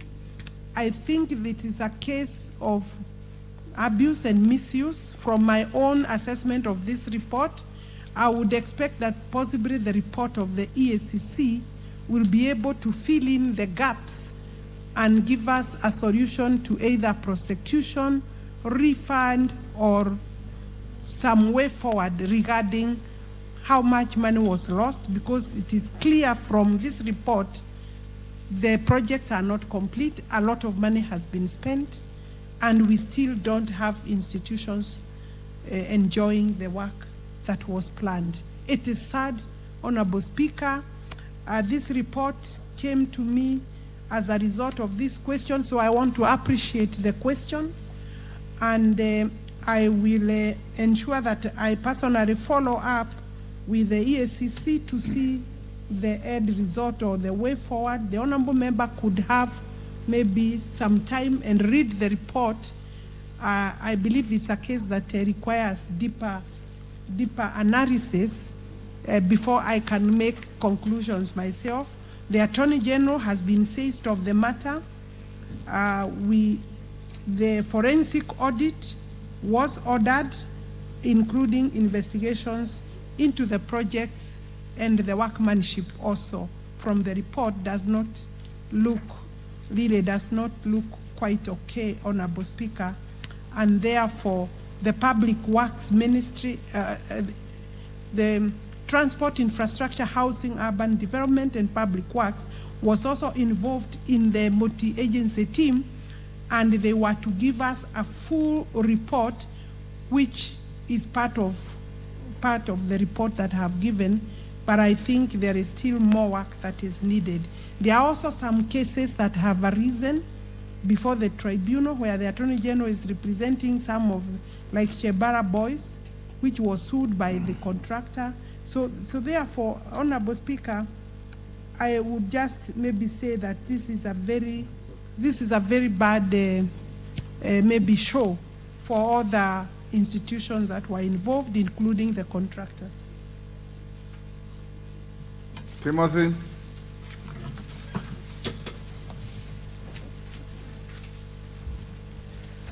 Thank you, Honorable Speaker. Honorable Speaker, I appreciate the CS in the manner in which she has been able to handle this matter. Mr. Speaker, I have a few supplementary issues to raise. The first issue is the Minister willing to visit the aforesaid institutions as a matter of urgency to ascertain the extent of the work done? Because, Mr. Speaker, as we speak, in the next 3 to 5 years, those projects, if they are not completed, will be condemned. Mr. Speaker, is the Minister also aware that in the financial year 2014-2015, an amount of Kenya shillings 77 million was directed to Lake Victoria North Water Services Board, which amount, Mr. Speaker, was not utilized and never reached the aforesaid institution, and which amount has never been accounted for? Is the Minister aware that there was 77 million directed to Lake Victoria North Water Services Board, which has since never been accounted for? Mr. Speaker, is the Minister also aware that there are people who were moved from where the said Jabara Dam is constructed, and those people have never since been compensated? So, Mr. Speaker, I wish the Minister could respond to those specific questions. Thank you, Minister. Honorable Speaker, to respond to the Honorable Member in his supplementary, because this matter was pending investigations, any money that may come, it wouldn't be prudent to actually spend. Because even the work that I have even put in the photographs, it would be better to first assess, because there is also a claim for variation and for purposes of completing the work. The Attorney General has not yet closed his file. EACC, Minister, I don't know what you're answering. He's asked three very simple questions. Hold on. Yeah. Are you willing to visit the concerned area? 2, are you aware 77 million was released, but it never reached the intended destination? And 3, those who are displaced by the dam, now the individuals who are not compensated, when are they getting compensated? 3 very simple questions. Leave out the Attorney General and just answer them. I'm willing to visit. Sometimes it might be hard to answer straight, but I'm advised. Save the time of Parliament. I'm advised. As yes. they are asked. I'm advised. I'm well advised, Mr. Speaker. The 77 million, I'm aware. We are following up on that, and I can give the honourable member an answer as to why it has not been spent. Then on the question of visit, yes, I'm willing. When I read this report, the question, Waziri, was yes. Not that the money has not been spent, that it has not reached the destination. Isn't that what Timmy asked? Yes, I have understood the question. Okay. Honorable Speaker, I as a minister would not be able to authorize, assuming this money is still there. I'm aware there was that money, but assuming this money is there, I don't have the answer whether it is there or not. I'm not willing, Mr. Speaker, right now on my feet to say that it should reach destination, because the problem is much bigger than the 77 million shillings. Okay. We need to approach it holistically, including the recommendation that has been given that we look for money to complete the project. From the report is that we need to add more budget. Okay. Then yes, I'm willing to visit. Then the final one is the RAP. The affected persons have not been paid. I'm aware of that. I don't know the reason. I'm working on this report to know whether their money was provided for, or whether it was part of the 630 million shillings, because from the contracts, it wasn't. Thank you. Right. Yes, Chep Konga.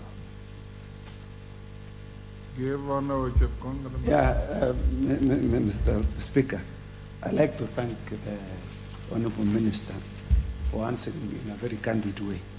But I think the question of the Honorable Toroitich is still pending.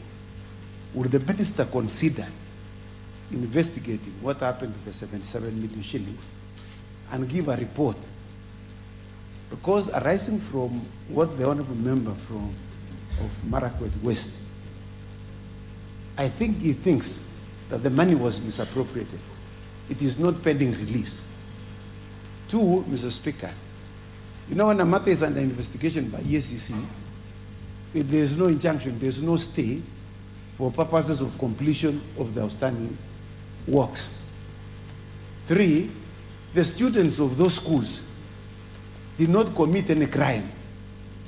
Would it be possible for the minister to allocate some money to complete the buildings that are outstanding, to allow the students to use those dormitories, classrooms, while the investigation continues, and whoever will be found to be culpable, the law at the end of the day would catch up with the person.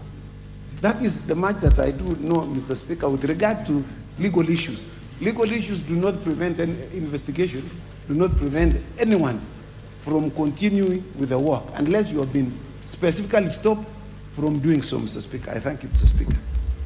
Thank you. Minister. I said that I don't know where the money is. I'm willing to investigate, and I will give an answer, and But in terms of spending that money, I said these projects, there were many projects, they require much more than 77 million shillings, and I think it would be prudent to apply any money that may be outstanding, including the retentions, if possible, to either one of the projects or directed to the project that that money should go to. But still, that the case for investigation is there, and I'm supporting the investigations, including prosecution. Honorable Alice, yes. You are a distinguished lawyer in this country. From your own answer, money was disbursed in 2012. I know it was not your period, but there's perpetual succession in government. Money was disbursed in 2012. The member questioning says this money did not go to the intended purpose. You have agreed that this money may have been misappropriated and investigations are going on. Are you satisfied that investigations in a matter of 2012, today is 2023, are still ongoing? Honorable Speaker, the report that I have is for 2021. In terms of conclusions, the last time the minister, my predecessor, addressed this matter was 2022. So the I agree with you, Minister. So maybe there has been just hold on, Minister. Yeah. So that you bring justice to the people of Elgeyo Marakwet. Go back to your office and write to the House through the majority leader, giving a detailed explanation why a matter that started 2012 is still under investigations, is neither concluded nor are there any prosecutions. The project is stalled. People have not been compensated. The schools are not operating to their capacity because of lack of completion of the projects. Go back, get the facts, write to the majority leader. He will bring the matter to the House if you will not be available, because we have other ministers coming in between. I will, but in the meantime, I have a report, Honorable Speaker, that I've given, a multi-agency report that gives the status and the investigation status. Maybe majority leader and myself, once we look at it, that I can then give, even more complex. Yes. The majority leader is not interested in the status of investigations. He will be more interested in why you are still giving status reports on an investigation 11 years later. I'm sure you see the point. As a lawyer, delay defeats equity. Justice delayed. Justice denied. Yes. Majority leader, you will have to carry that skunk back to this House. Next question, member for Mandera County, Umulher Kazi. Thank you, Mr. Speaker. Allow me to thank the CS for her commitment.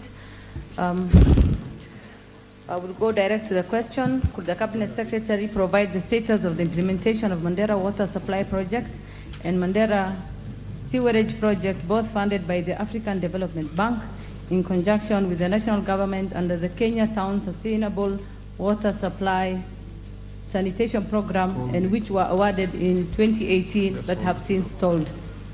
Question 2, provide the details of the total contract sum for each of the two projects, and also state the cost implication occasioned by the delays in their completion. Question 3, indicate when the contractor will resume works on the two stalled projects, and also provide expected timelines for their completion. Question 4, explain measures put in place to avert future loss of human life and livestock at project sites as a result of negligence by the contractors, and consider compensating the family of Muhyiddin Awes, a miner who lost his life after falling into an unsecured deep hole left behind by the contractor at the sewage project. Thank you, Mr. Speaker. Honorable Minister.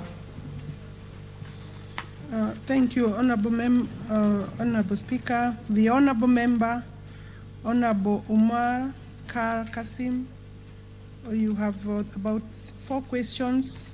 Number 1, could I provide the status of implementation of Mandera water supply?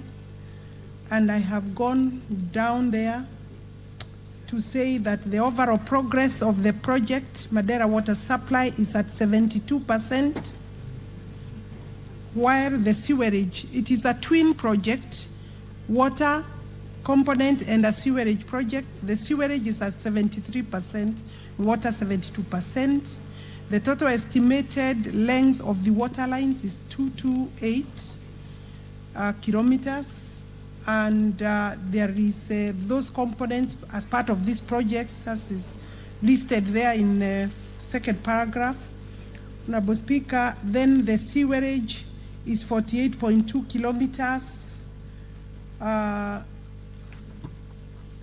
and the specifications, I have listed them there. To date, the status of the work for the sewerage is as shown there. Sewerage works 89%, waste stabilization 61%. In total, and I have listed the rest of the components, site works and integrated school dormitories 70% completion, but plant and equipment is where we have stored completely. Total overall project completion status 73%. The second question is, could I provide details of the total contract sum? The total contract sum, Honorable Speaker, for the water supply is 1,420,000,000 shillings, 147,030. That is the water component. Then the sewerage is 1,039,000,000 there. Then has been, of course, I think you want to understand why the delay. The contract period was for 18 months, originally expected to complete on 30th of July 2020, but it has, the contract has been stalling for various reasons, and the contractor has sought extension for 5 times. Until now, the contract period has been extended to 47 months. The revised completion date now is 31st December 2023. The cause of delays is stated there in paragraph 2, that is a slow tax exemption that held the contractor case for COVID in restriction because of material delivery, considering where the site is. Some payments have also been delayed, and inadequate mobilization, that is a problem of the contractor. Mobilization of staff, plant and equipment. Like I said, plant and equipment are not yet on site. The contractor has also been asked to expedite this work, and that's why the new dates, we are expecting that the new dates of 31st December for the water supply can be achieved, and then August 20 for both projects, Honorable Speaker. Overview of delays is as stated. For the sewerage, the contractor has extended 3 times. The issues for delays are shown. The PAPs, due to objection of PAPs, that's one of the major handles. The government had to change the designs twice because there were issues as to, in regard to objection by the persons affected by this project. Increased scope of work. After it started, there was the variation of the scope of work, mainly due to RAP issues, that is the persons again affected, or compensation issues required additional funding considering the delay, and the process for sourcing additional funding became also now a challenge. Finally, Honorable Speaker, the Honorable Member wants me to say when the contractor will resume work. considering that he has not left sight, Honorable Speaker, save that the mobilization is slow. So what I could maybe respond to that is this work should be completed, and we have given very strict instructions that the work must complete by end of the year. Looking at the status of completion, that is achievable, Honorable Speaker. Then there is also a case of a child who died. I'm being asked to deal with the case for loss of human life.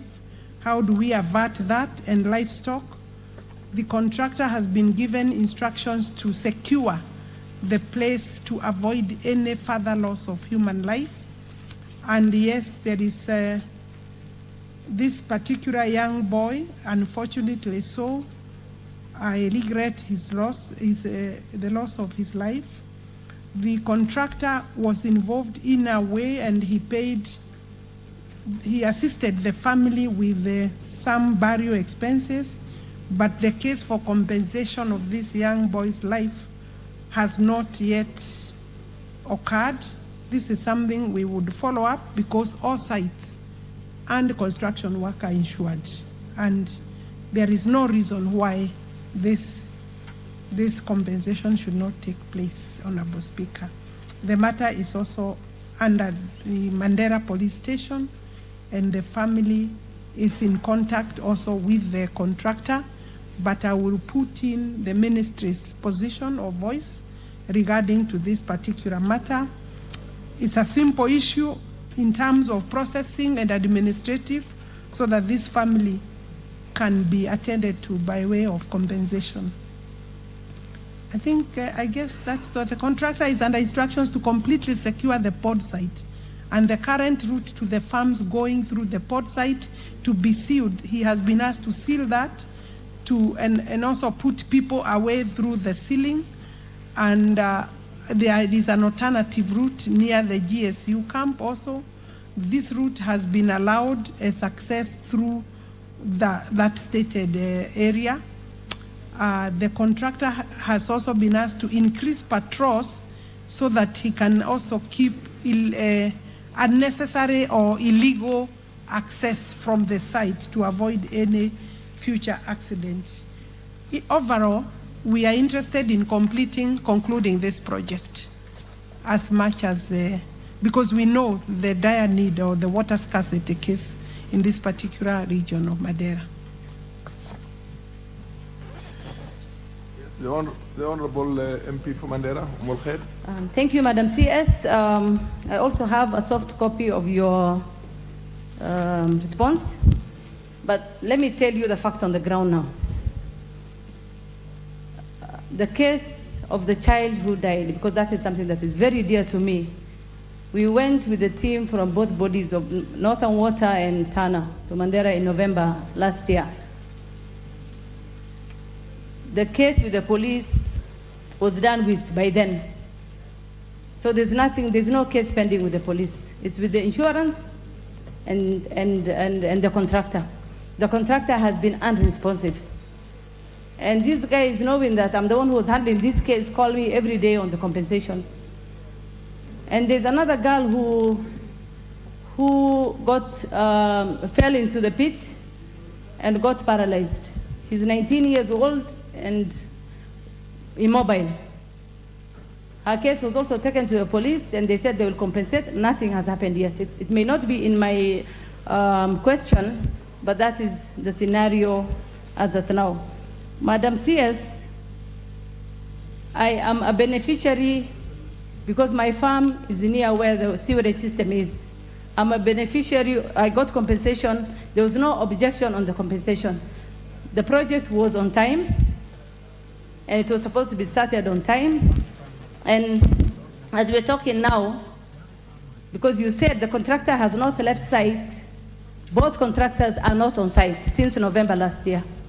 You will maybe tell us whether it is the problem with the contractor or with payment. Madam CS, when you first started, I don't know if I'm right, but I thought I heard you say... Order, Honorable Molkhed. I appreciate the fact that you have a leeway to give a few facts that are of the background, background facts. But then you're supposed to ask a question. Please ask the minister a question. You have had enough leeway to indicate some backgrounds, but then ask the question, because it's a supplementary question. Or Thank you. I'm guided, Honorable Speaker. Madam CS, for us to be reading from the same page, because I will leave all the questions, would you be willing to go to Mandera and see for yourself? Because there are no manholes that are covered. The big pit is still open. The GSU cap is actually at the end where the border point 1 starts from. So there's no, because I'm actually a farmer and that is the route I pass. And there's no place that is covered, and that's the same route the people are using. I would like you, Honorable CS, because I'm sure you're only responding from what you've been told. If you'll be willing to go to Mandera and see for yourself on both projects and the implementation status. Thank you. Minister, just before you answer that, could you give me a moment to appreciate the presence of students from, please sit down, from Kavaini Secondary School, Mwingi West, Kitui.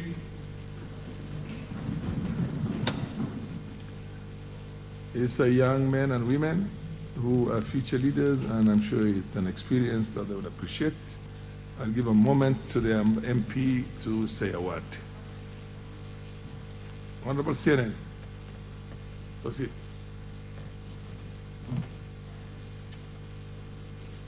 Thank you, Speaker, for giving me this opportunity to welcome our fellow students from Kavaini Secondary School in Mwingi West constituency, a school which is really doing exceptionally very well nationally.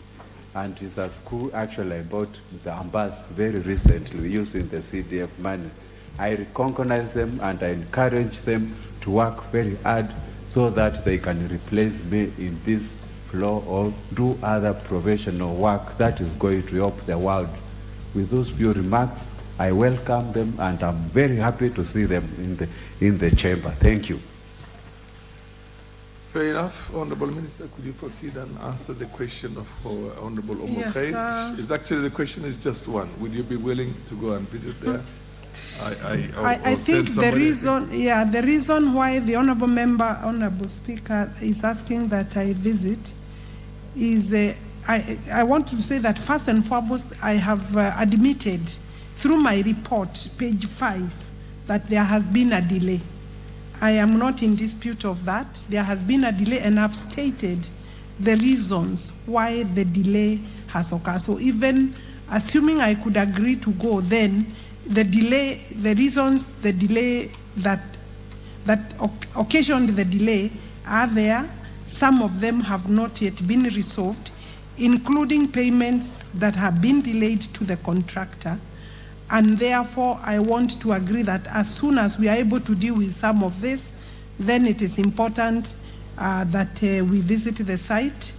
Otherwise, sometimes the visit may not be of much use unless we deal with the real issues. So then the other question of the girl, you have indicated the loss, injury, severe injury to another person, a young lady. I think that was not brought to my attention. The honorable member could also write to me so that we can have that captured in our records against this project. Yes, we will, maybe time allowing, we'll want to visit the project. All projects are our projects and we visit them. And I hope that I can be able to create time for this particular one. The MP for Mandera East. Thank you, Mr. Speaker. First and foremost, I would like to thank my colleague for raising this question. For your information, I'm the area member of parliament. And this project is extremely very important to the people of Mandera town. It only affects Mandera town, not outside Mandera town and Mandera county. It is going to benefit more than 200,000 families. This project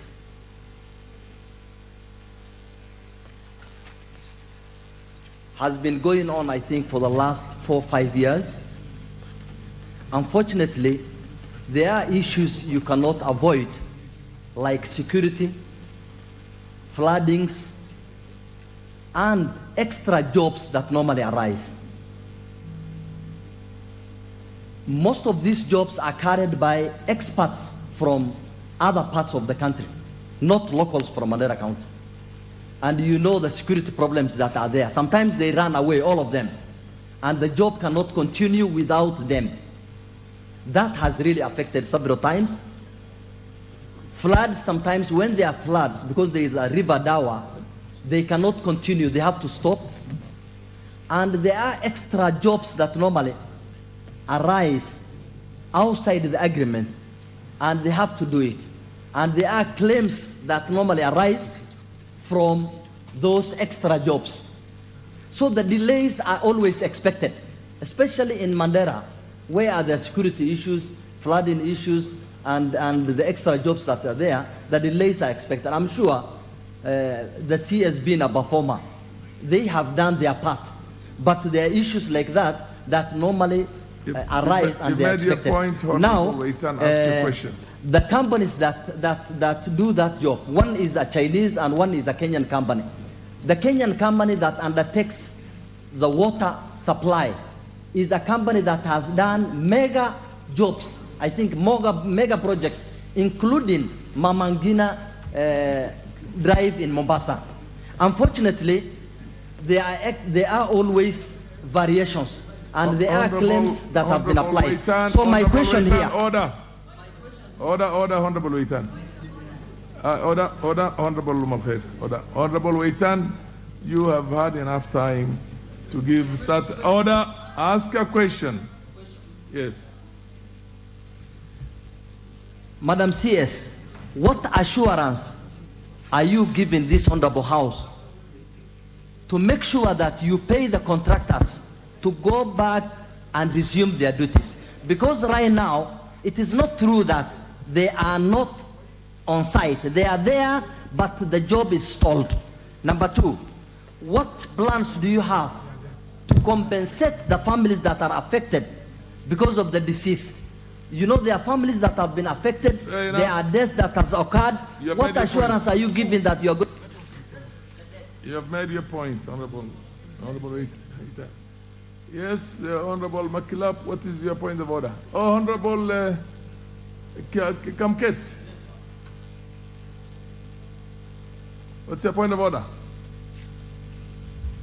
Mr. Speaker, the debates in this House or questions are not supposed to be adversarial.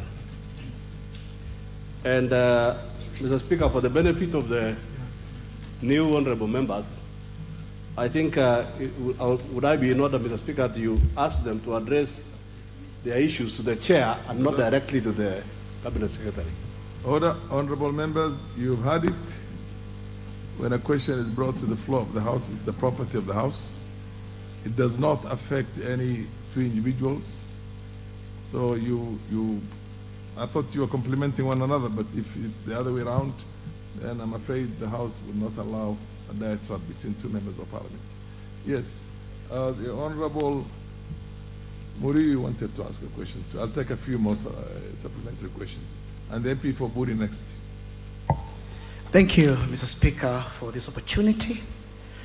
Allow me to ask the Cabinet Secretary for Water, Irrigation and Sanitation on the appointment of the board. Order, Honorable Karimeno. The tradition is very, very express. There is a substantive question that needs to be addressed. Once sufficient attention is given to that substantive question is when you bring any other questions that you might think for this. So if you're asking a supplementary question or an additional question on the matter that is in the substantive order paper, then you proceed. If not, then let her answer that, then you will have your own moment or shot at it. Much guided, Mr. Speaker. Thank you, thank you. Yes, Honorable Minister, you can now proceed and ask the questions that were asked by both the Honorable questioner and also the other member. My response in page 5 recognizes that some of the reasons for delay was security issue. Because at the time we were doing this, there were serious issues just around the time the Cuban doctors were abducted in Mandera town. And so it caused insecurity challenges to have the project then stalled to 2020, until November 2020.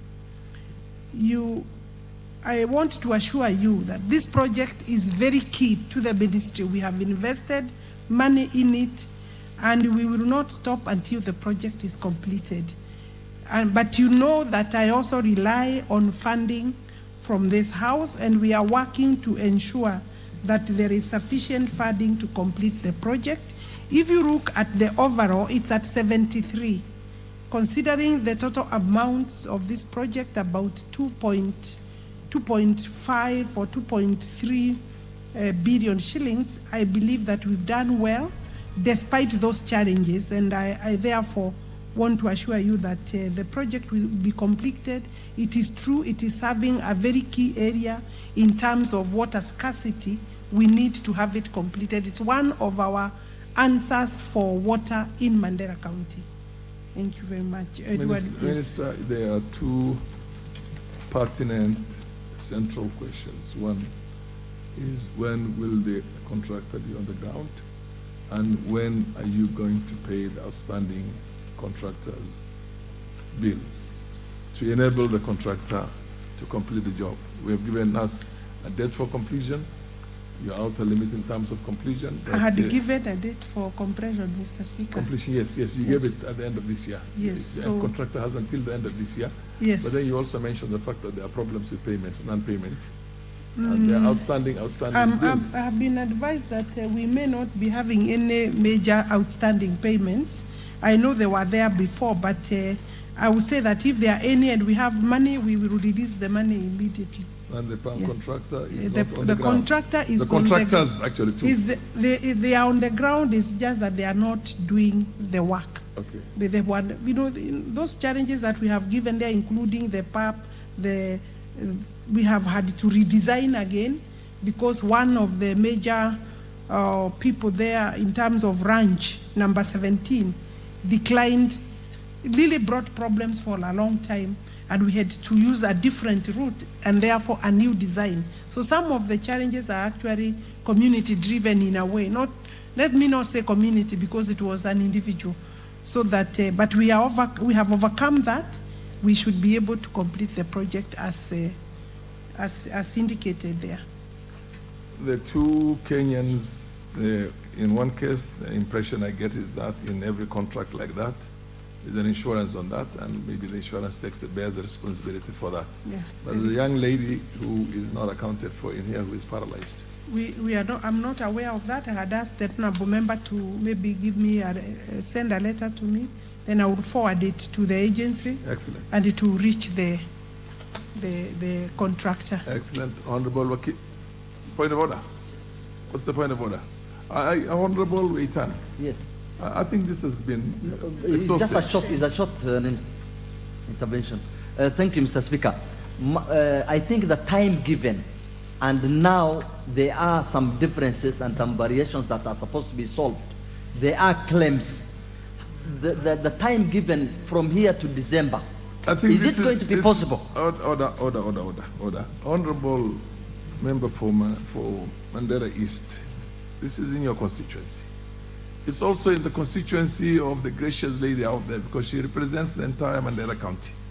Would it not be fair for the two of you to sit somewhere and write a letter?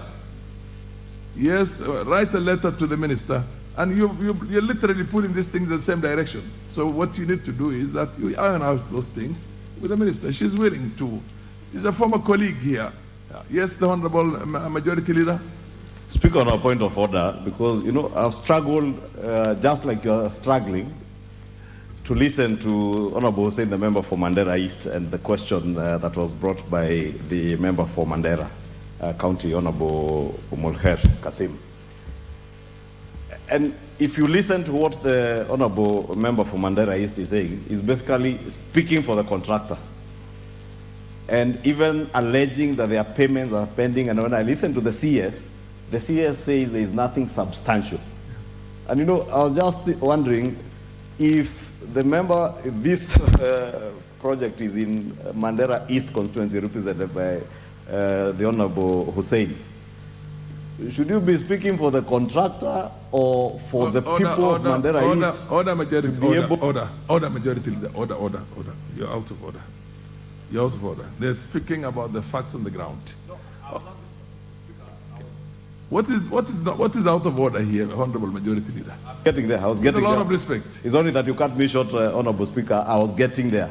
Because the member for the constituency should be speaking for the, for the constituency. They're both done. Our own standing orders, Honorable Speaker. Yes. If you have any interest, even in a project like this, the member for Mandera East cannot use this platform, a question raised by the county member of parliament, to speak for the contractor. If he has an interest, he must declare interest. Order. Because if when I listen to the CS is asserting that there are no substantial pending bills that are there, and there are issues that the CS has pointed out that have delayed this project. Maybe I would ask the member for Mandera East if he has any fiduciary interest to declare it in line with our own standing orders. Order, Honorable Leader. What's your point of order? I think it is extremely wrong for the majority leader to talk about something that he doesn't know at all, green about it.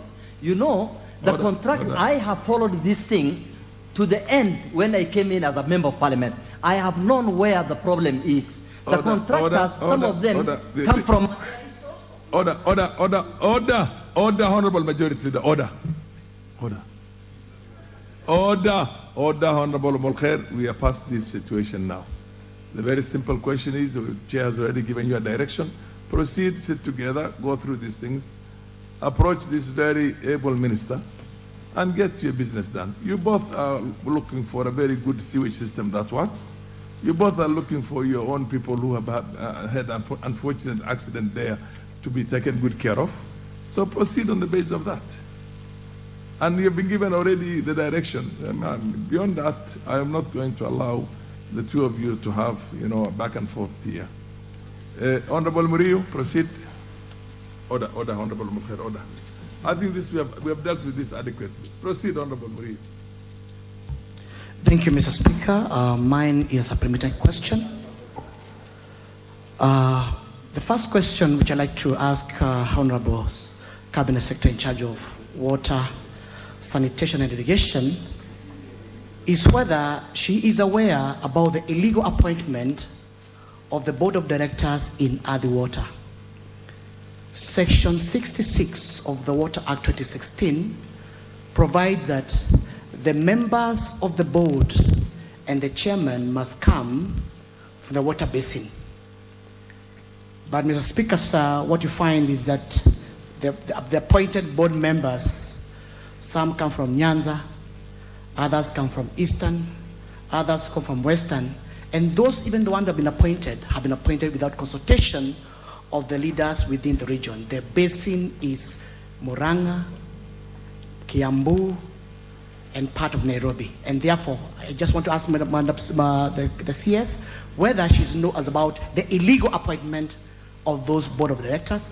When are they going to rectify those appointments so at least to comply with the regulations, regulation 1, sub-regulation 2, whereby those directors are supposed to be appointed competitively with the consultation of the local leaders. The second question, Mr. Speaker, is the Cabinet Secretary aware that 1.1 billion budgeted for Adi Water to take care of the water installation in Murang'a, in Kiambu, and part of Nairobi was diverted out of that budget? And if she's aware, what is she doing about it? Because The projects have stalled. You have done 2 questions, and that is more than you are allowed. Thank you, Mr. Speaker. The MP for Buri. Thank you, Mr. Speaker. I don't know whether to listen on the point of order, but because Are you on a point of order? You want to ask a question? I'm on point of order first, and then ask a question. No, because no. You once a member issues I and thought I gave statement. you an opportunity to ask a question because you appear on the Thank question. you, Mr. Speaker. Ask the question. I want to ask Madam, first I want to thank Madam CS. This is a supplementary question in relation to the ongoing dams that your ministry is doing, and this one is specifically Kaurula Dam, which is Kaulula is situated in Ibori, but this dam was proposed and recommended by people of Laikipia East. This area belongs to Meru, Bori constituency, and therefore ask, are you aware that Kaulula area is in Bori, Meru County? And therefore, if this dam was to be done, I would like you to commit that 60% of the water comes to Meru, Bori constituency, and the 60% go to Laikipia East. Thank you, Madam Speaker. That's 120%. How do you get 120%? Order, honorable member for Buri. You said 60% and 60%. You add those two together, it's 120%. Okay, proceed and make your correction. I said 40% to Meru. You meant? Because I want to be a good neighbor. Okay. I don't want to be the other side because the Laikipia people, they rely from my constituency water. So I want to be a generous person. The MP for Kwanza, you still want to ask your question?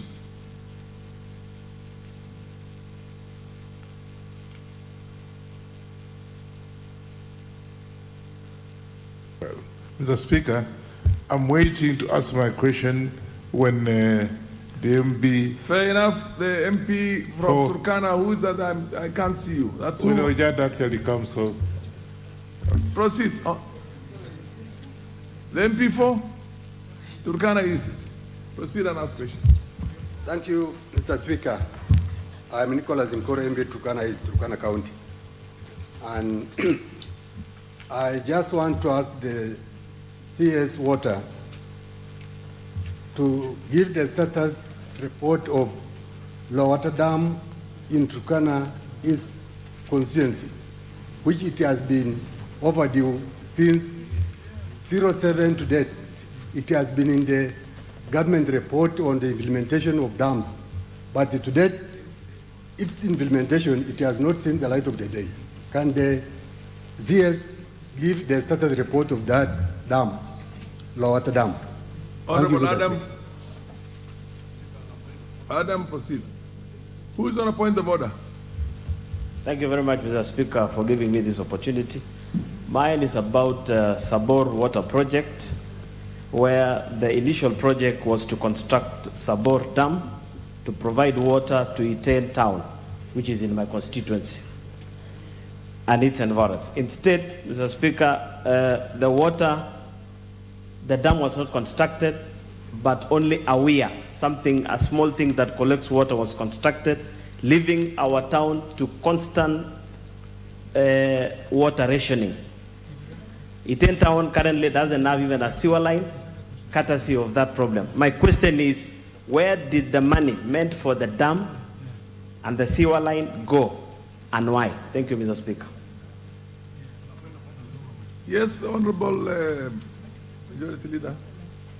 Honorable Speaker, I know it must be a house that sticks to our own rules and procedures, and I rise on standing on number 91 on responsibility for statement of fact on the supplementary question that was raised by the member for Gatanga. Proceed, and he alleged that the appointment of board members have contravened section 66 of the Water Act. Honorable Speaker, is only fair to the minister. Why don't you allow a minister who is one of the finest legal minds we have in this country Honorable Speaker, to answer that. Honorable Speaker, if you indulge me for a minute, I prosecute my matter, then you make a decision. You are the Speaker. Oh, proceed. Because mine, I'm raising on procedure, not to answer the question on behalf of the Minister. That the member alleged that there is illegality. But that illegality must be exhibited, because it's also not fair to ambush ministers when they appear in the House on heavy statements like illegalities and contravening the law. Because if the minister confirms that she has indeed contravened the law, on record here, on the assertion by the member for Katanga, then we are telling the minister that she ought not to be in office if she's contravening the law. And therefore, Honorable Speaker, I wanted the member, in line with our own standing orders, when you allege that the law has been contravened, you bear the responsibility in line with Standing Order 91 to show which particular members of what particular boards have contravened the law and how they have contravened. You cannot allege because my name is Kimani Ishongwa Anthony and I hail from Kikuyu, I cannot serve in Lake Victoria Water Basin. I might have been born and grown up in Kisumu. Honorable Majority Leader, you made your point. Order, Honorable Majority Leader. The chair recognized that. And the chair is going to do its function very well. Wait until the matter is addressed by the minister. In which case, of course, a ruling will be made on the same. It's not that I did not take note of the fact that you can say that an illegality is committed because somebody from another part of the country, without consultation with a local community. You don't consult any local community when you're appointing. Order. But why do you want to have a back and forth, Mr. Honorable Murillo? Allow the chair and the minister to do their job. Honorable Majority Leader. Proceed, Honorable Minister, and answer those questions. As to the issue of his Honorable Murillo Wakili, he is my good friend and we serve on the same committee together, JLAC. But yes, clearly, the government does not do any illegality. So you have the choice to answer that or not. Thank you for that question. Guidance. That question was out of order. Right notice. That question is very prejudicial, Honorable Speaker. I wanted to go straight to the question raised about Kahorora Dam by Honorable Dikiri. Honorable Dikiri wants a share of the water that may be developed through Kahorora Dam that is associated more with the Nanyuki, Laikipia County. This is one of the dams that actually are priority dams.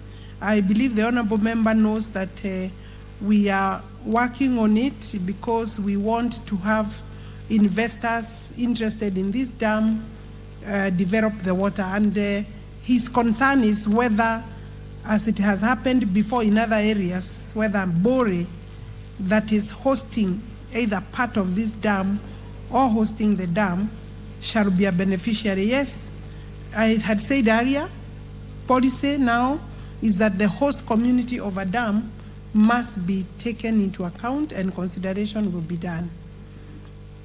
Sabot, we did not have this dam in the 33 that we called for interest, but we will see depending on the, I'm not sure I'm quite up to date on the costing of this dam, but this dam, if it is 5 billion and below, we have another category that we are looking at for 5 billion and below, other than the mega dams that are taking 10 to 30 billion, that will also be given priority. So I will look into this and take into account that particular concern.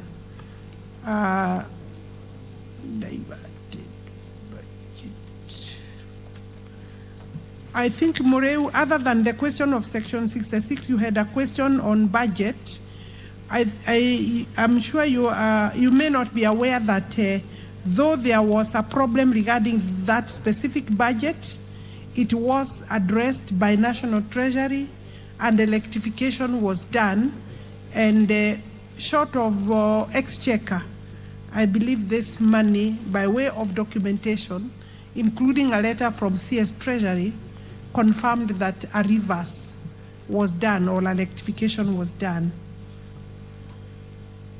MP4 Kwanza, I have answered your question. I think, Honorable Speaker, those, unless I choose not to respond to the question on asked by Mureu on the board, and any concern that may arise or will arise will be addressed legally. Thank you very much. Then, what about the Honorable Member for Turkana East? Turkana East, he was talking of Lowat. Lowat is one of the 33 dams. It's part of the dams that we have called for expression of interest, and there are people interested in constructing Lowat. We are now at the stage of project development, and this is public-private partnership. So we hope that there will be a good project presented. In the next 2-3 months, we'll be working on those project development, the proposals, and it's one of them. Thank you, Honorable Speaker. Fair enough. Thank you very much for the time. We'll go to the next question. The Honorable Member of Parliament for Bondo constituency, Gideon Ochanda. Thank you, Mr. Speaker. Mr. Speaker, we have taken a number of hours looking for water. I don't know whether you can take the cool amount of hours doing away with water. My question is to do away with water. Mr. Speaker, I raised a question to the Cabinet Secretary to provide details on the state of land reclamation works on the Yala swamp, and to indicate, and for her to indicate the timelines within which the Yala swamp reclamation will begin and the expected completion dates. Minister.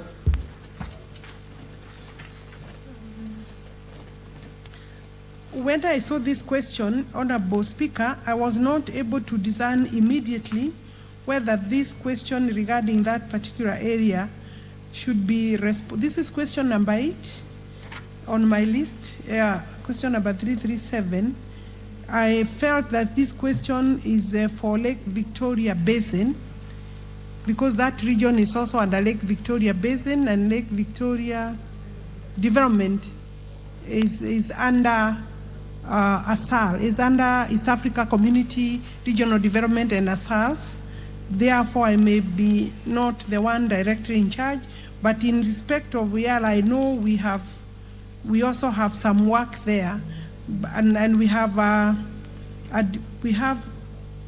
land reclamation project within us in my ministry. I would have to give the member a response in that regard, because I still think my team's response was that this is not in my docket, but I will look at it again in respect of the land reclamation department in my ministry. So I beg to give an answer at a later date.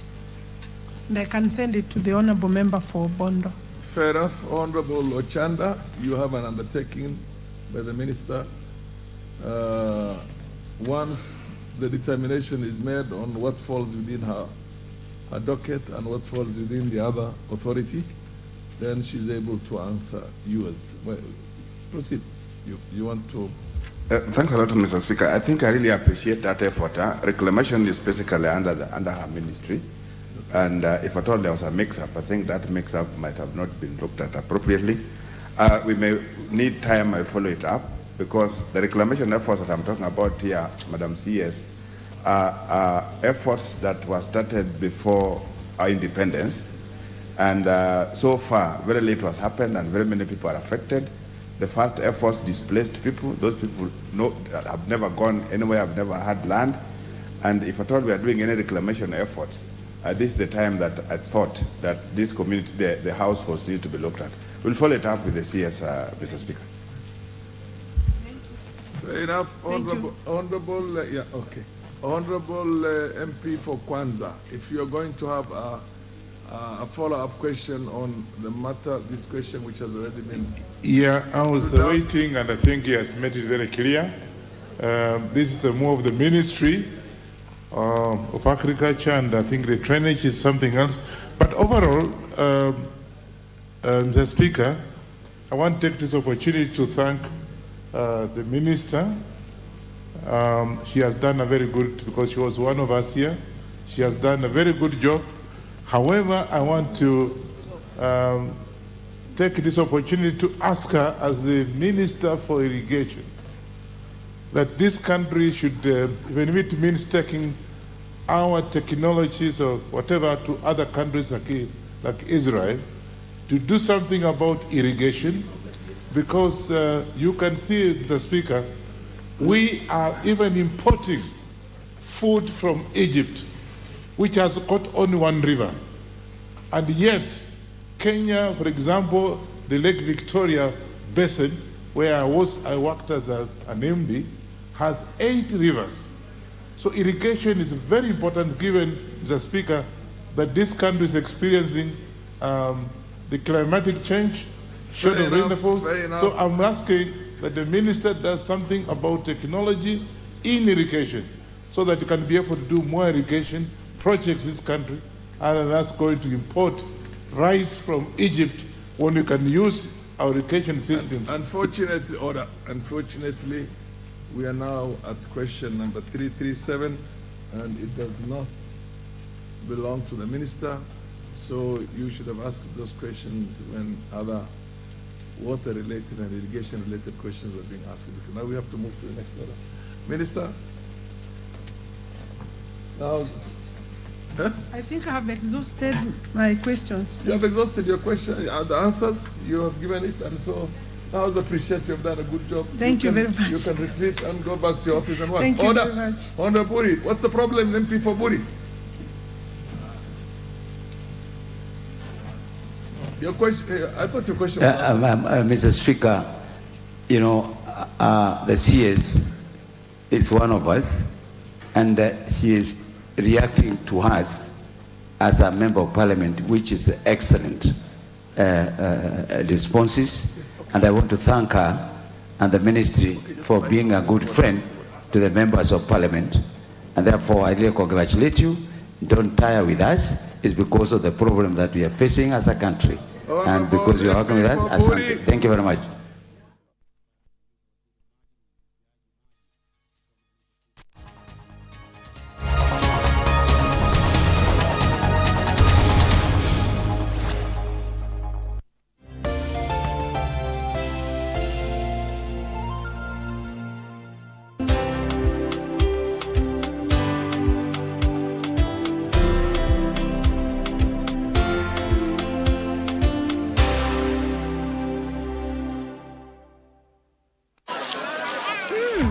Colgate Herbal is formulated from a unique blend of natural herbs